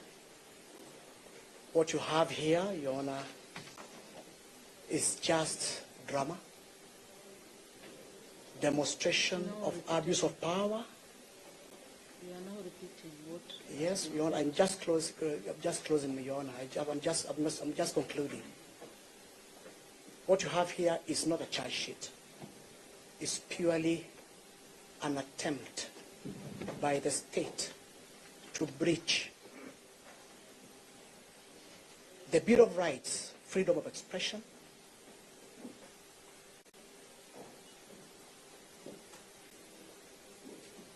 it is purely meant to manage politics in this country by stifling opposition. And therefore, Your Honor, with your kind permission, I submit and request this Honorable Court to dismiss the charge sheet. And as the High Court pronounced in High Court number E517 of 2026, we request that you obliged and give the accused person a free bond. Thank you, Your Honor. Thank you for your time.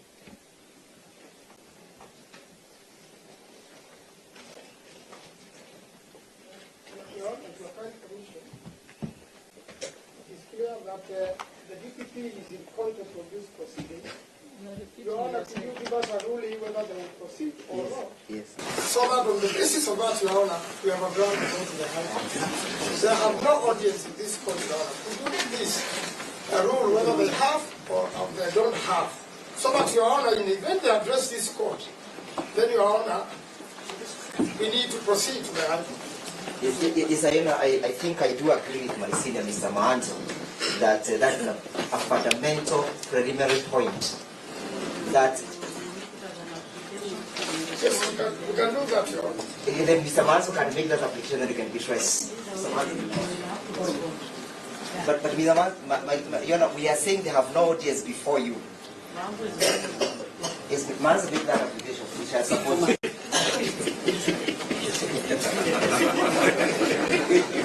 Yes, Your Honor, would like to make an application before this court, or even raise a preliminary objection, Your Honor. Now, the DPP, the DCI, the OCS Central, sorry, the OCS Kaguchia Police Station, and the IO in this matter, having reached the ODPP, the DCI, the OCS Kaguchia Police Station, the IO in this matter, Your Honor, based on the two court orders we have pressed before you, and especially the court order of Justice Mutai, and bearing in mind that, Your Honor, these proceedings are already before the High Court,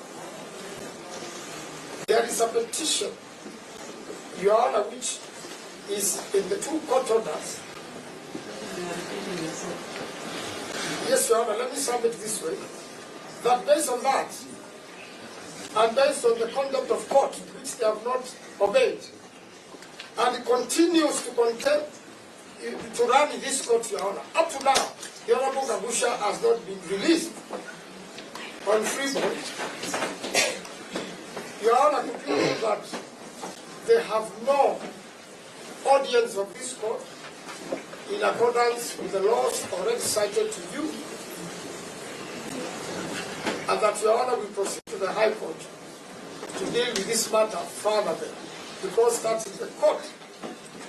On the face of it, they committed the contempt. Your Honor, my colleagues, if they have more points on that, they could build on. I thank you, Your Honor. Yes, Your Honor, we are here, Your Honor, on the basis of Article 159, which provides, Your Honor, I'm quoting the law, which provides that, Your Honor, judicial authority is derived from the people and vested in the people, and shall be exercised by the courts and tribunals as established by or under this Constitution. Your Honor, equally well, the office of the DPP is established under Article 157 of the Constitution. Are you taking it?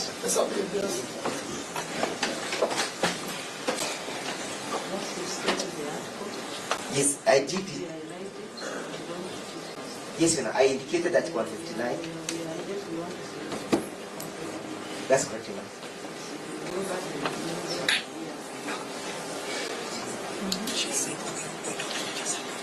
That's correct, and I will not repeat myself. You know, allow me to begin by Article 10 of the Constitution that lays the principles and the values of governance, among them the rule of law and the Bill of Rights, the doctrines of equity and social justice, which are applicable in these circumstances. Equally well, I'll equally read it together with Article 159, which establishes this court and says that the court derives validity from the people of Kenya. And draw your attention to Article 157, which establishes the office of the ODPP. If I were to harmonize those provisions, Your Honor, I would say that there is, again, Your Honor, Article 27, that speaks about the equality before the law and equal benefits of the law. And as such, Your Honor, when the ODPP appears before you in violation of a court order, he must be looked from the lens of equality.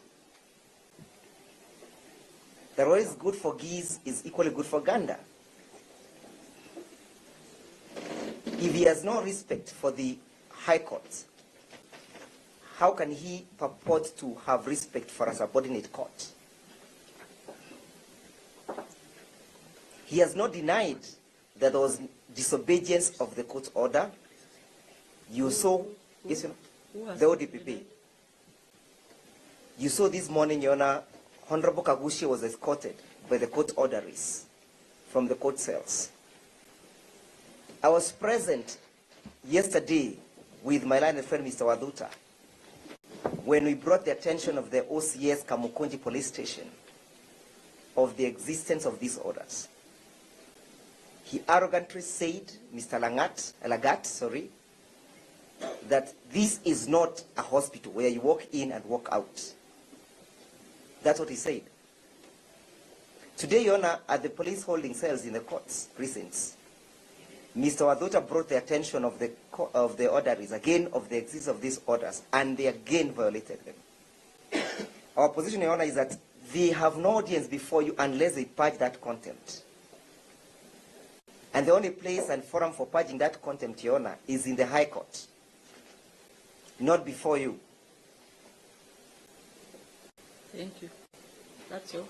Yes, Your Honor, with your kind permission, I wish to seek the court. You are now trying to treat this place as a I'm raising a very valid issue, Your Honor. Kindly, I seek You your want order. to treat this court as a rally. This is not a political rally. Your Honor, kindly implement as this step. There are words mkiuse mnajua we are in court. And you are not really audible, Your Honor. I'm saying yes, the language you use should be the language of the court, of decorum. Most of us, we are guided. We are guided. We appreciate that. We've apologized and withdrawn. I think you already talked. There is an issue I want to raise, and that relates to why she wants to be on her feet. And I wish, Your Honor, you can consider me. I want to make a very important contribution as far as law is concerned. Your name again? Gorenga is my name. Your Honor, the application raised by... Actually, I'll take two. The application made by my learned friend and my senior, Mr. Manzo, is in its nature an ex parte application. For these obvious reasons, we are saying that the ODPP has no audience before you. If now you grant them audience to respond to his application, in a roundabout manner, the application has been defeated. Because we say they cannot rise on your feet to address you. That's the nature of application. If they address you and if their words go on record, that means you have granted them the audience. You cannot again withdraw that audience. That's all. Yeah, Your Honor, just I don't want to repeat anything. I just want to make the court work easier and also the DPP's work easier. Because of that application and where we find ourselves, it will be very easy for the office of DPP and also the investigative agencies and the IG just to confirm at these junctures of these proceedings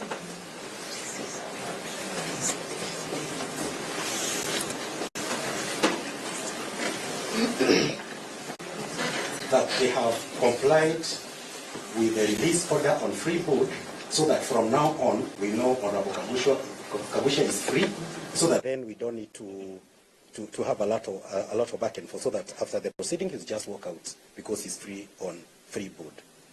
They just confirm compliance, then we go straight to the main point.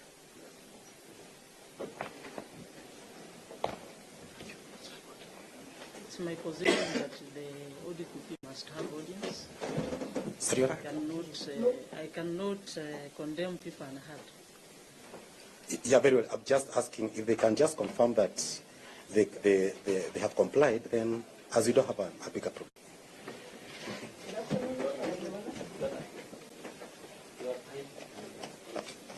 Yes. What all this councils question can you make a little You are not clear. Maz was just made his application, which I have to deal with. Now you're also coming with yours. That would be the danger of having so many voices. It's now creating confusion. I've already ruled that we cannot condemn the ODPC and have. Let them also respond to what I've said. Even the persons who are in contempt, they are given a chance to explain their contempt, if at all. May I proceed, Your Honor? Your name is allow me to introduce the team that I'm with. I'm Saboni Okemo. So you will Magdalene Ngalyuka. I'm appearing together with Mr. Boni Okemwa and Ms. Sugut.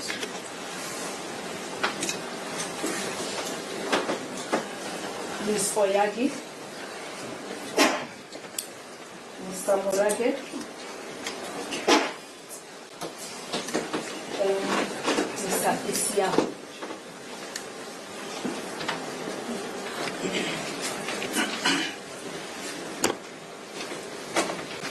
We will all make a brief responses to what Council has said, but just to begin and as an introduction, allow me to start at Ms. Senior's criminal case number Z070 of 2026.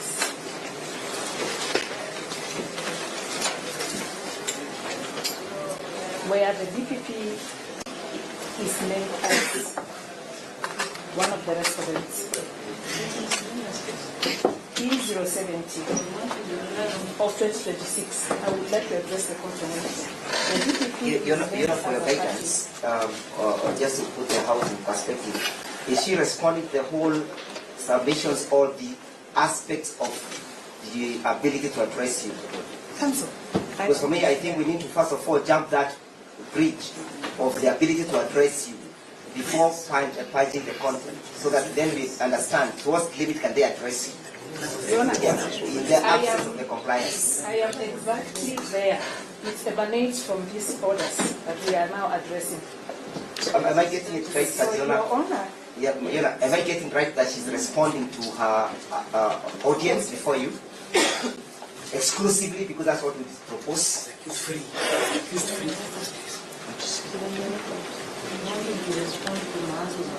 Oh, that's correct. That's Thank you, thank you, Your Honor. Well taken. So, Your Honor, E070 of 2026, where the DPP is named as a party. Your Honor, that order was never served on the DPP. E070 of 2026. We have also had the Honorable Senator Manson on the DPP. We have also had the Honorable Senator Manson allude to having sent that order to the Inspector General via WhatsApp.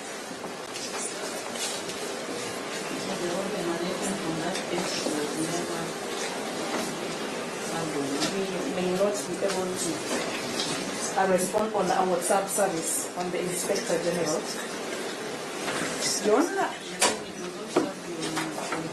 we are saying it was not served on the DPP, but we have had the Honorable Senator talk about having sent it to the other party, who is the Inspector General of Police.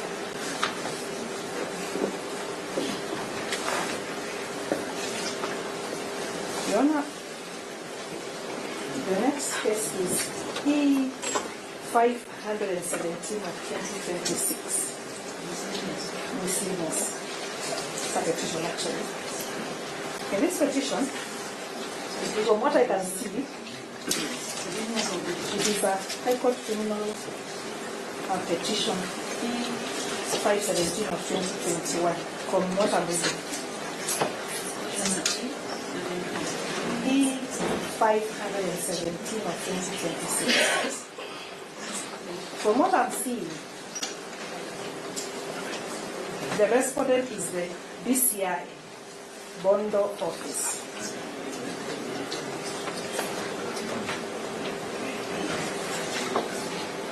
Unfortunately, this time the DPP is not a party. This is the order that is said to have been issued today, called August 2026.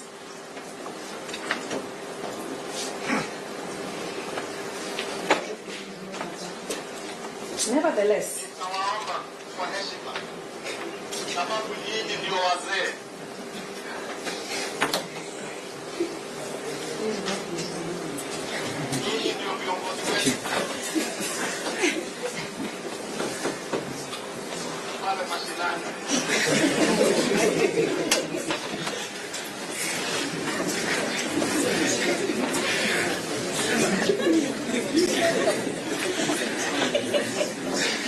yes, nevertheless, Your Honor,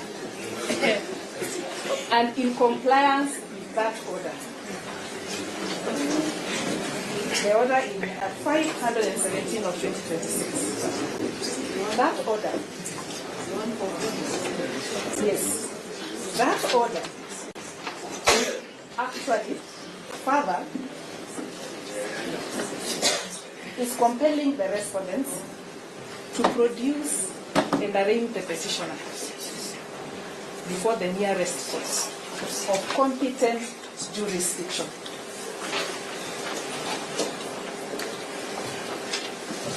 Your Honor,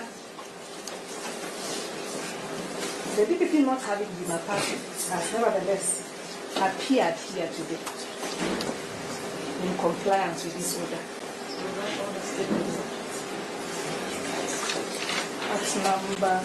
At number 5, the order says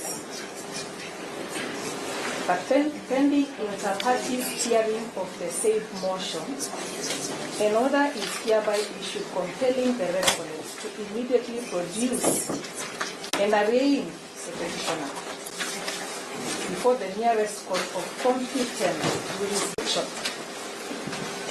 within the time prescribed under Article 49(1)(f of the Constitution of Kenya.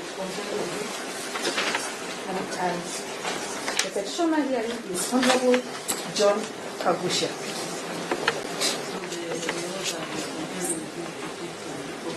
The respondents, and again I say in this case, the respondent here is known as the BCI Bondo office. According to what we have been given for this court to do.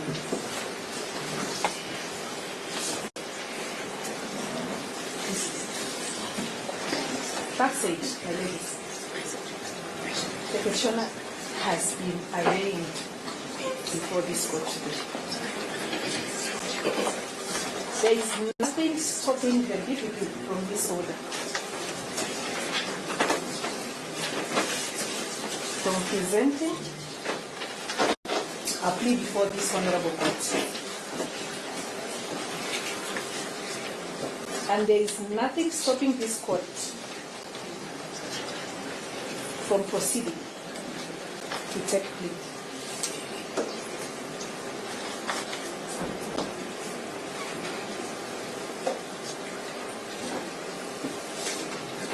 And at this juncture, allow me to call in my colleague, Mr. Okemwa, to further respond to that application.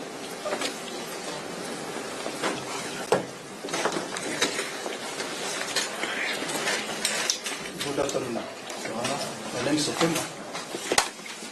There's a Swahili saying that goes, Mugala muue akimpe.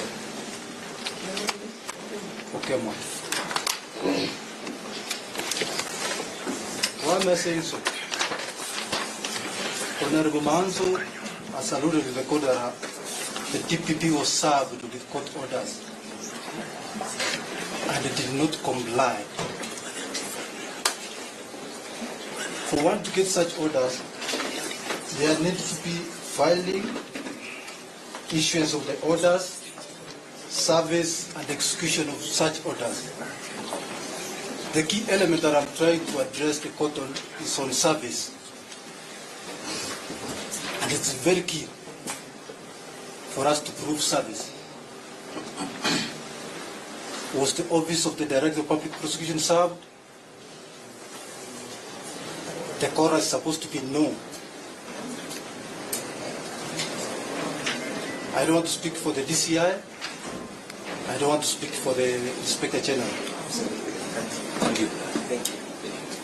But what I'm trying to say is, by the time that we were receiving the file, for purpose of making a decision as to whether we are charging or not, there were no such orders. And that's why we are before you. But the key question that I'll go back to, maybe Mr. Ndewa can be able to address this. Is there any proof of service so that you can be able to move from there?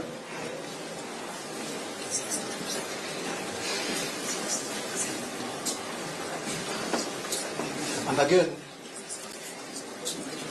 at times it calls for diligence. We'll request the court to look at the CTS, the exact orders that were issued, because they have alluded that the orders were served on the CTS. We are supposed to go back to the CTS and look at the CTS. But nobody has invited us to go to the CTS. We didn't know that they approached a court in Kiambu or at Milimani. The one of Milimani, actually, my colleague has indicated to the court that they got the orders this morning. All these are my colleagues. They are our colleagues. They could have even called one of us in the office and say, we have this order. Are you intending to charge Honorable Kaguchia? Then we will get to know that there is a court orders for us to make a forum. We respected the law, we respected the courts, we respect each other. Nobody should lie to you, Your Honor, that we don't speak to each other. In as much as passions are being pointed towards us.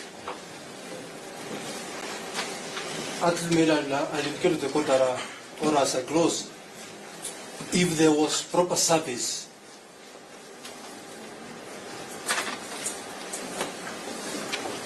with proof to the Honorable Court, we could have even gone to the request or the statement that has been made by Mr. Ndewa. Actually, nowadays it's called Honorable Ndewa. If there was proper service, and they confirms that it was proper service, we could have said that since there's an order of the High Court saying that Honorable Kaguchia is supposed to be out on free bond, so be it. We could have allowed, but there's no service. We could have discussed that by informing the court that we are agreeable to Honorable Kaguchia walking home.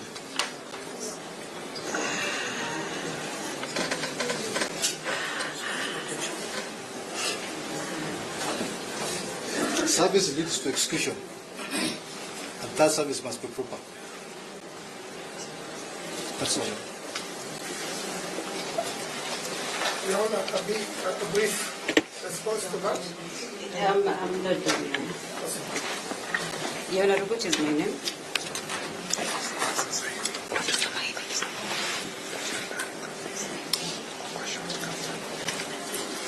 And Your Honor, my submission this afternoon is that the DPP be allowed to be granted audience for the simple reason that the ODPP was not served. Had there been service, then there would be a return of service. I'm not repeating.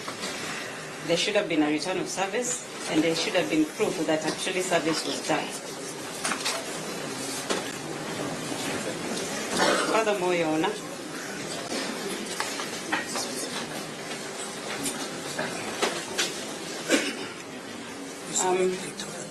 it has been alleged that the ODPP is in contempt.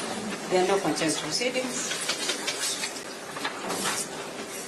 served upon the ODPP. There are no contempt proceedings served upon the DCI for counsel to allege or allude that the ODPP is in contempt. I don't want to repeat what my colleagues have said, and I'll end it there.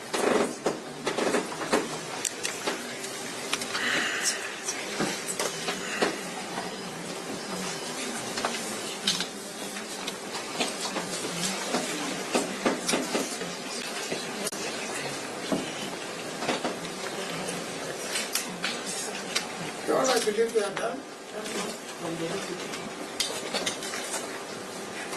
No, Your Honor, we are only addressing the court on the issue of contempt. We are yet to respond to politically, unless you allow us to proceed. If you allow us to proceed, we are very ready, all of us, to respond to generally all the issues that councils have raised since morning.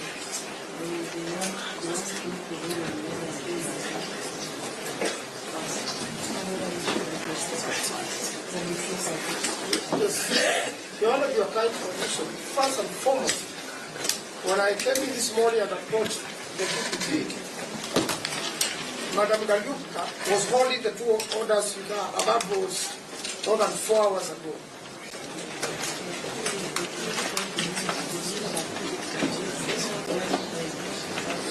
Yes, she had them, and that's a proof that she had already been served. Your Honor, the reason I'm saying that is this matter has been publicly known, and I'm sure she printed them from the CTS. Because they did exist, Your Honor. It's been in all the news since yesterday, and she was holding them. So they cannot deny that they did have service. Honorable Senator, if you do not receive the court, the orders were here in court. I found them here, so you can't say I either brought them or you're my senator. Secondly, Your Honor, Secondly, Your Honor, conduct of court is on the face of the court. It's the face of the court. It doesn't need, proceedings. And that's why I said, Your Honor, we are also before the High Court, where we'll properly urge that it has been committed before the High Court, Your Honor, before Justice Butari. And therefore, it is... With your kind permission, Your Honor, could you give us a ruling on whether they should appear before you or not? Say that the contempt is before the High Court, Your Honor. We requested you in this proceeding to first go there, we establish this because they represent the OCS, and the OCS stamped and received. I think the OCS communicated. Because you are repeating what you have Only in response on a point of law, I want to refer you to the case of Milka Makoha versus Mwananchi Credit, miscellaneous application, civil application number E152 of 2024 at paragraph 31. Speaks about the knowledge of a court order. It says, Your Honor, and it quotes the case of Shimas Plaza Limited versus National Bank of Kenya, 2015 EKLR, it speaks about the knowledge. Would the knowledge of the judgment or order by the advocates of the alleged condemnor be sufficient for contempt of court? The court says we hold the view that it does. The case number, Your Honor, is miscellaneous civil application E152 of 2024. At least there is no denial of service. E152 of 2024. It's from High Court at Kakamega. Okay. The most important paragraph is paragraph 31. The principle is that of knowledge of the existence of an order. And most importantly, the fact is that the person who has initiated these proceedings, the IG, who procured the arrest, is aware of the existence of the order and that there is no response on the part of the IG in Maanzo's application. The ODPP having distanced themselves from that. I'm most obliged.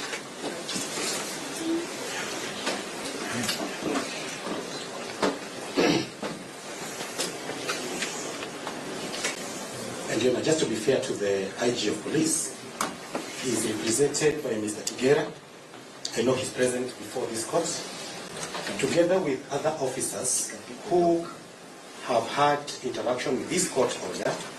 And if I may also give some benefit to the ODPP, most of the orders that were made by the High Court are directed to the IG and his officers. So perhaps Mr. Kigera or other officers who he is with can tell the court why they have not complied with court orders. Why haven't they not released? It was not the DPP to release, it is them.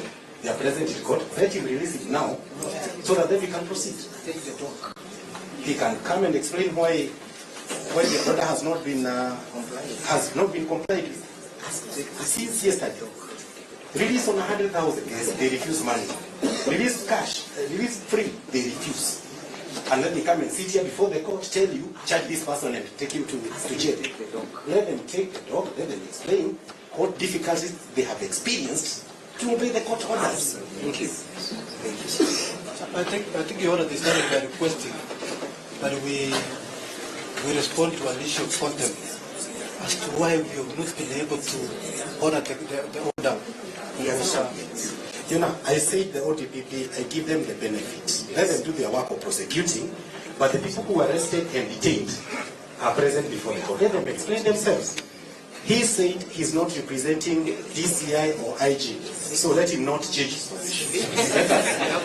Let us have the people, the contemnors who are here, the flagrant contemnors. The statement sounds political, but I say I am not representing. I say I cannot be able to speak on the aspect of service. Let them come and speak. Let them speak. They have stamped the order. If there's proof that there was service, and that is called a confession here. This is their stamp. They received. They say the police station is not a hospital. This is now given to the court too late in the day. They are here. They are present. IG is represented ordinarily by the Office of the Attorney General, not the Office of the ODPP. So Mr. Kigera is present. Let him come. If he says he has complied, we're okay.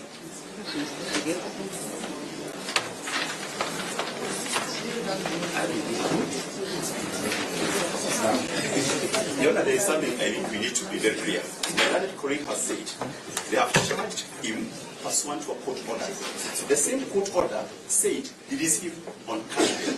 So how can you be very selective? The first order was release him on his own bond. The second one, charge him in court. You go to the last order of charging, you ignore the first one of release.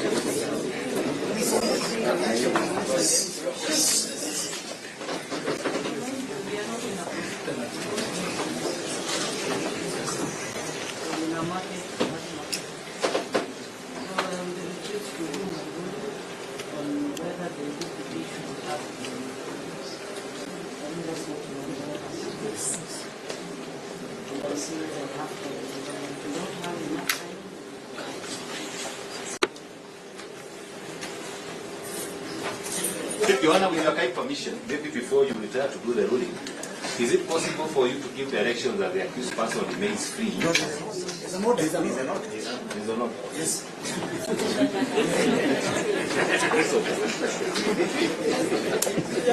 Let them arrest him. Let them arrest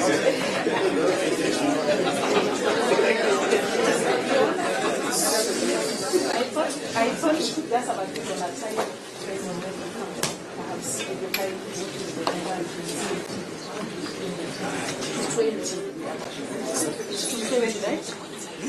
It's 2:20 right now. Yes. And that's what we're saying. Whatever time you are saying, in the meanwhile, we need that clarification. We don't want that ambiguity. The DPP can confirm that that order on Kaguchia is free. You demand us to respond to the application. I don't know whether we can argue on that. You have the order with you, and they're telling you based on what? He has not even taken the plea. So the court can.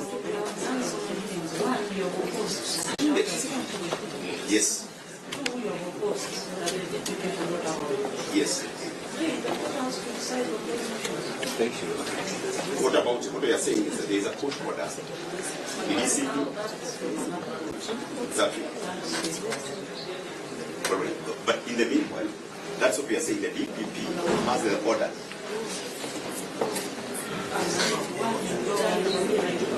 Sorry. Most of Your Honor.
Kama Sifuna, kama Otsosi ndo inagongwa Mr. Speaker. Na iko wazi Mr. Speaker. Lakini Mr. Speaker, ninamalizia kwa kusema ya kwamba tukitaka kwenda sambamba, tuache kutoa watu kwa kamati kwa sababu ya kisiasa, tuangalie kila mtu uwezo wake Mr. Speaker. Asante Mr. Speaker. Pitwa na wakati. Senator Khalwale.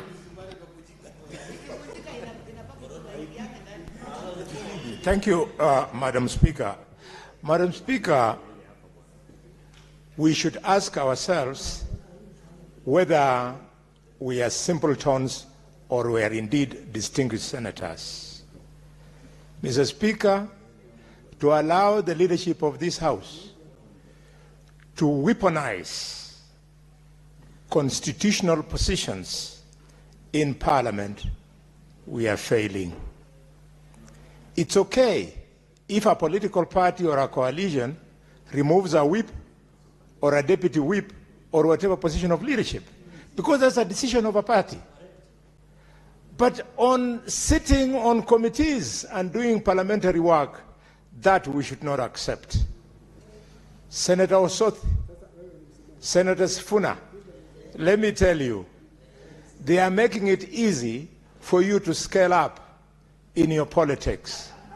Even Martin Shikuku, for his work in this parliament, Martin Shikuku was detained without trial, and when he came back, he was bigger. Even Masinde Muliro, when he was minister and resigned because he refused to vote for a motion which wanted to find that J.M. Kariuki was not murdered, Masinde Muliro came back bigger. Mheshimiwa Osothi, even in your own backyard, in Vihiga, Peter Kibisu, seated in this chamber, he voted against government as an assistant minister, and he became a greater politician. I therefore want to ask the leadership of this country, don't tamper with Parliament. If you think Parliament is not important, Mr. President, remember where you found yourself when this Parliament came under attack from the youth. It is very dangerous. Mr. President, remember 2007, how we stabilized the country out of post-election violence, because when we then took oath... Senator Halwale, there is a point of order from Senator Nyamu. What's your point of order?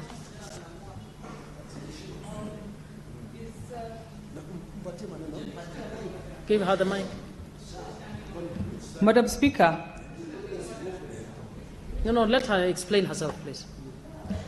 Is order, please. Crystal Asige, can you... Senator Nyamu, can you just proceed? Can you please protect me from Senator Crystal Asige, Madam Speaker? Senator Asige and Senator Nyamu, point of order. The point of order by Nyamu has not even begun. Can you begin? Madam Speaker, is Senator for Kakamega, Senator Boni Halwale, in order to stand before this House and address the President, who is not part of this House, who has nothing to do with the changes in committees, and who may not even be aware of what we are debating here today? Is he in order? Senator Halwale, unless you have evidence that you can table that the President has something to do with the changes, please do not make reference to the President. Senator Halwale, proceed. Mr. Speaker, however Madam Speaker, however much Senator Karen Nyamu attempts to draw attention of the people of Nairobi to herself by attempting to respond to me, the people of Nairobi know that even if she's given 100 years, she would not be able to rise to the occasion to match the contribution that we have made on the political landscape of this country, Mr. Speaker. Mr. Speaker, as I was saying, this is a moment to reflect. It's a moment to reflect, Mr. Speaker. Senator... Can I be protected? Senator Nyamu, what's your point of order?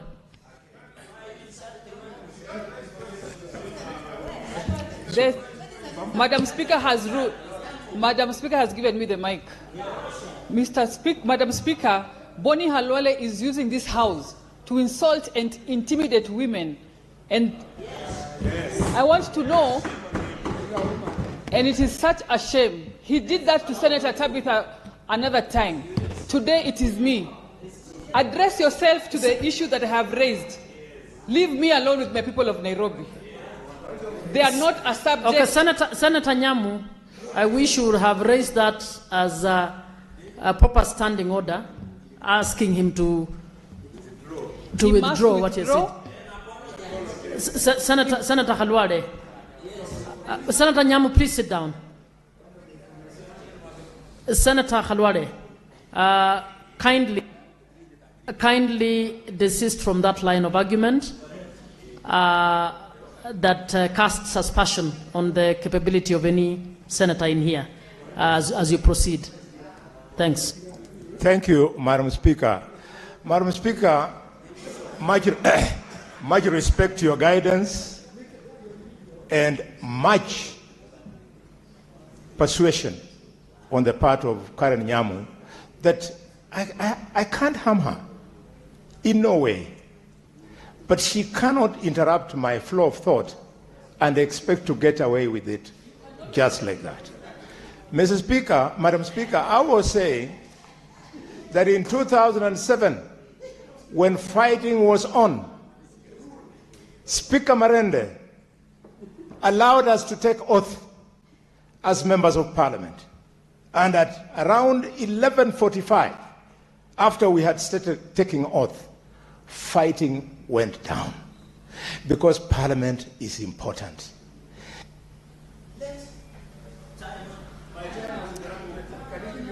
30 seconds to finalize your points. 30 seconds, please. Madam Speaker, let Parliament function. Let committees work. Let the best amongst us chair committees.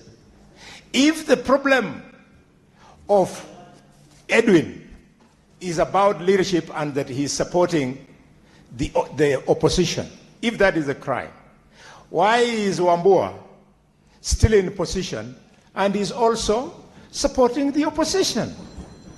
It doesn't make sense. You think you can intimidate some people? Mr. Speaker. Order, senators. Can we listen to one person at a time? You know. Mr. Speaker, I want to say it. Mr. Speaker, I want to say it that this mongrel called the broad-based government is Senator outside. Methu and Senator Keroche. Senator Keroche, would you kindly take your seat, please? Senator.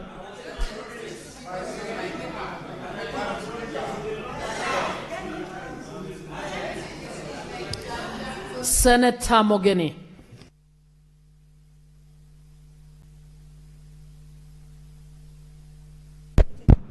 Yes, thank you, Mr. Speaker. Mr. Speaker, sorry, Madam Speaker. Madam Speaker. Yeah, in principle, Madam Speaker, no senator should rise on his feet to oppose the shifting of members from one committee to the other. But, Mr. Speaker, Madam Speaker, I want to make an observation that our Constitution, in Article 124, decreed that Parliament will pass standing orders for the orderly discharge of the business of the House. Madam Speaker, pursuant to that power donated to Parliament by Constitution, we have enacted Standing Order 197. And Madam Speaker, let's be candid. Let's be candid. For the future generation, we are not opposing anybody who has been shifted from one committee to the other. But for the future, Madam Speaker, that standing order states that our business committee will do those changes after consulting the political parties. And consultation of political parties means that you consult the entire membership of that side. So, Madam Speaker, as we approve this motion, let us learn the motion. Let us learn, Madam Speaker, from the text that is in the Constitution. What we have been told, yes, Madam Honorable Speaker, Senators. Madam Speaker. Honorable ML, you know you are a leader in this House. My time is running, Madam Speaker. You will give Senator Mogeni 1 more minute. Yes, please. You know, Madam Speaker, these citations that have been made to us by Senator Galwale informed the drafting of our Constitution. 2010 Constitution. If you read, no, Senator Cheruyot, I'm on the floor. I refer you to Article 91 of the Constitution that guides how political parties should behave. If you read Article 91, you have the Constitution there, open it and read it. Madam Speaker, the Constitution says that political parties, Article 91F, 1F, political parties must respect human rights and fundamental freedoms. Is there in the Constitution? Madam Speaker, there should not be any punitive actions from a political party because anybody is trying to exercise his fundamental freedom. You know Senator Cheruyot, when you were here in the last parliament, you are subjected to the same mistreatment. And we should draw a line. We must set standards Senator Commissioner Korir. We should set standards. I can go to the answer and see and bring Senator out Commissioner Korir, order. So, Mr. Speaker, Madam Speaker, we should not. Madam Speaker, we should relax. Nominated Senator Commissioner Korir, it will be very sad for me to throw you out. Please don't. No, finalize, Senator Mogeni. Yes. So you know, Madam Speaker, we say these things so that in the next Parliament people can remember that we pointed out.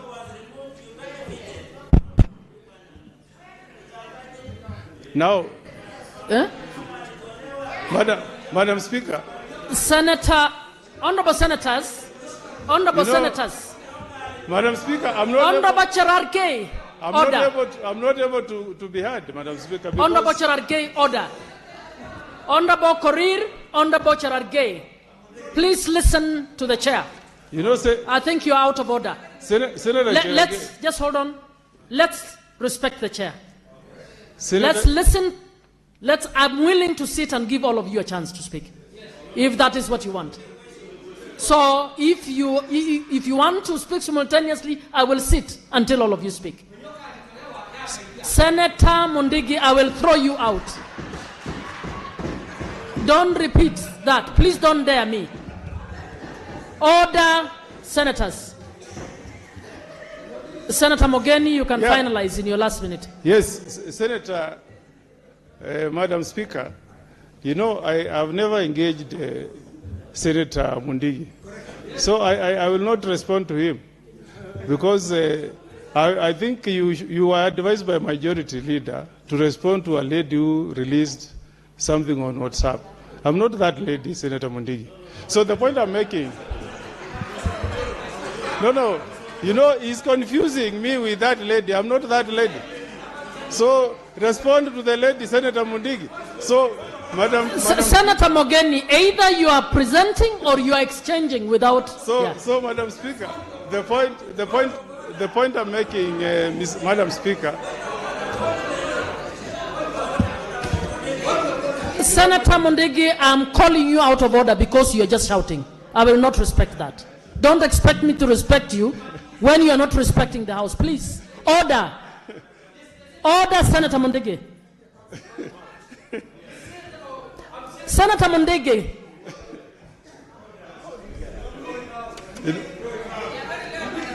You know. Please give me. Madam Speaker. I don't. You don't need to throw him out. He's my good friend. Allow him to sit. I've not complained on his conduct. Senator Mondegi, if I hear one more thing from you, I'll actually throw you out. Can you finalize, Senator Mogeni, please? Senator Newton.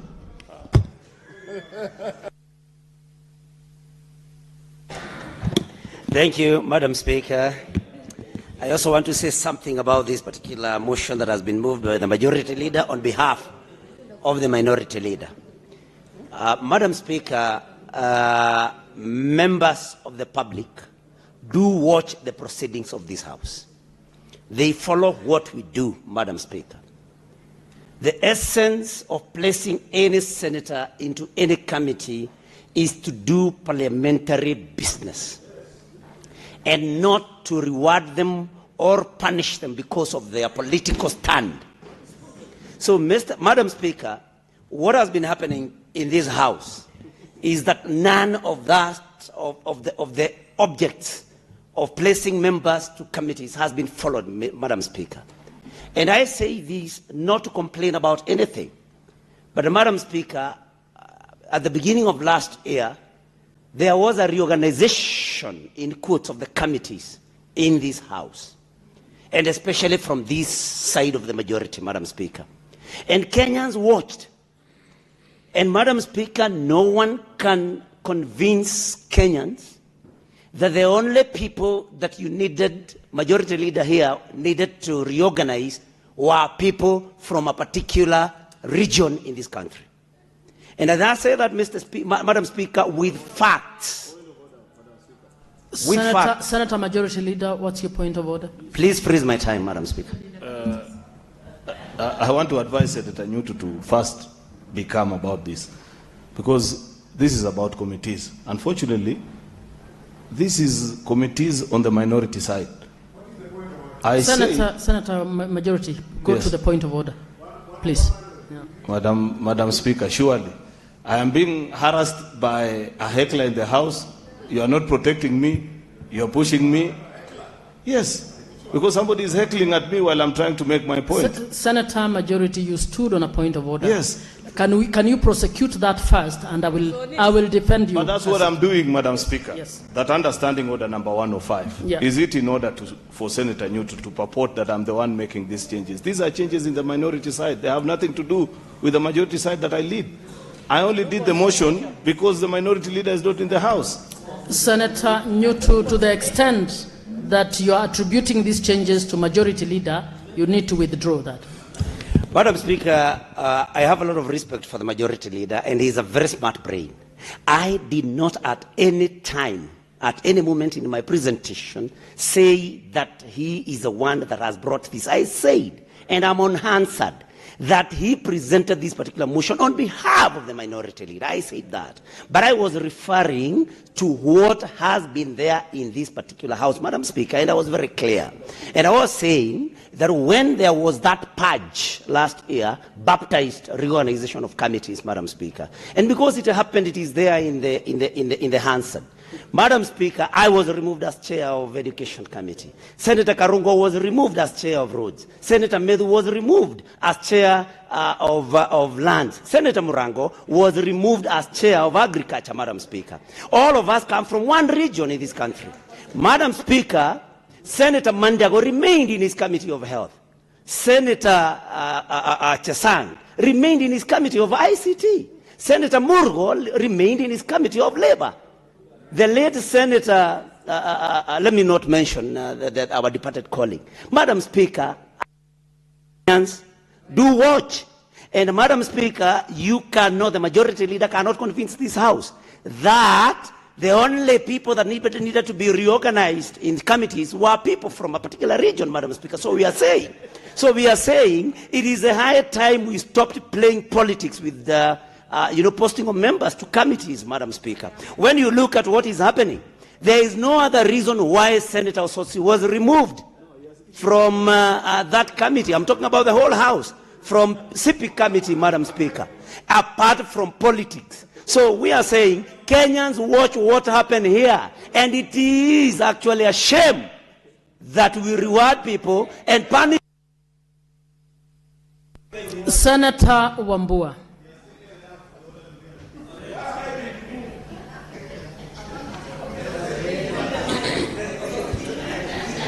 Finally, Madam Speaker, the Deputy Minority Leader gets an opportunity to speak. Senator Nyutu, can you listen in silence? Yeah. Madam Speaker, I say that this was meant for all of us, but specifically for Senator Cheruiyot, that finally the Deputy Minority Leader gets an opportunity to speak on changes on the minority side. Madam Speaker, I will say only two things, and I will sit down. Only two things. One, I want to address this motion and the way it was moved and the way it is being processed. Madam Speaker, I want the majority leader when he retreats, to ask himself whether what he has done is something that he will be comfortable with after the fact. That is moving committee changes belonging to the minority side when there is a leadership of the minority in the House. That he can reflect on later and deal with it later. Madam Speaker, on the issue of the changes.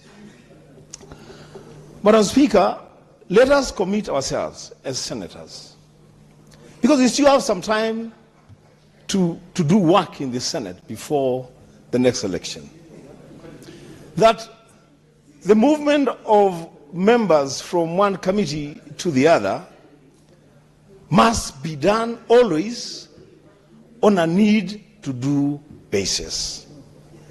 Mr. Speaker, we can say what we want to say here, we can argue, we can fight, we can insult each other if we have to, but Madam Speaker, the fact remains that people out there are watching what is happening in the Senate. To assume, Madam Speaker, that we are making changes because we are moving competencies, Madam Speaker, it's okay. We can convince ourselves that that is what we are doing. The public out there, whom we serve, we are not here on our own. We serve the public. The public out there, maybe they have a different story. Madam Speaker, I wish all the members that have been nominated to serve in the different and various committees all the best. And let's apply ourselves into those committees and do our job. But we know that we have a date with destiny very soon. I thank you, Madam Speaker. Honorable Senators, I had said I'll give three to each side. I now would like to call the mover to reply, please. Madam Speaker, there are too many philosophers in the House this afternoon. They are quoting time, seasons. These are the times and the seasons of politics, Senator Boni Halwale. And I learned them from you. You are one of the people who taught me this work in this House. So you should be proud of the work I am doing. It is not a difficult, it's not an easy job.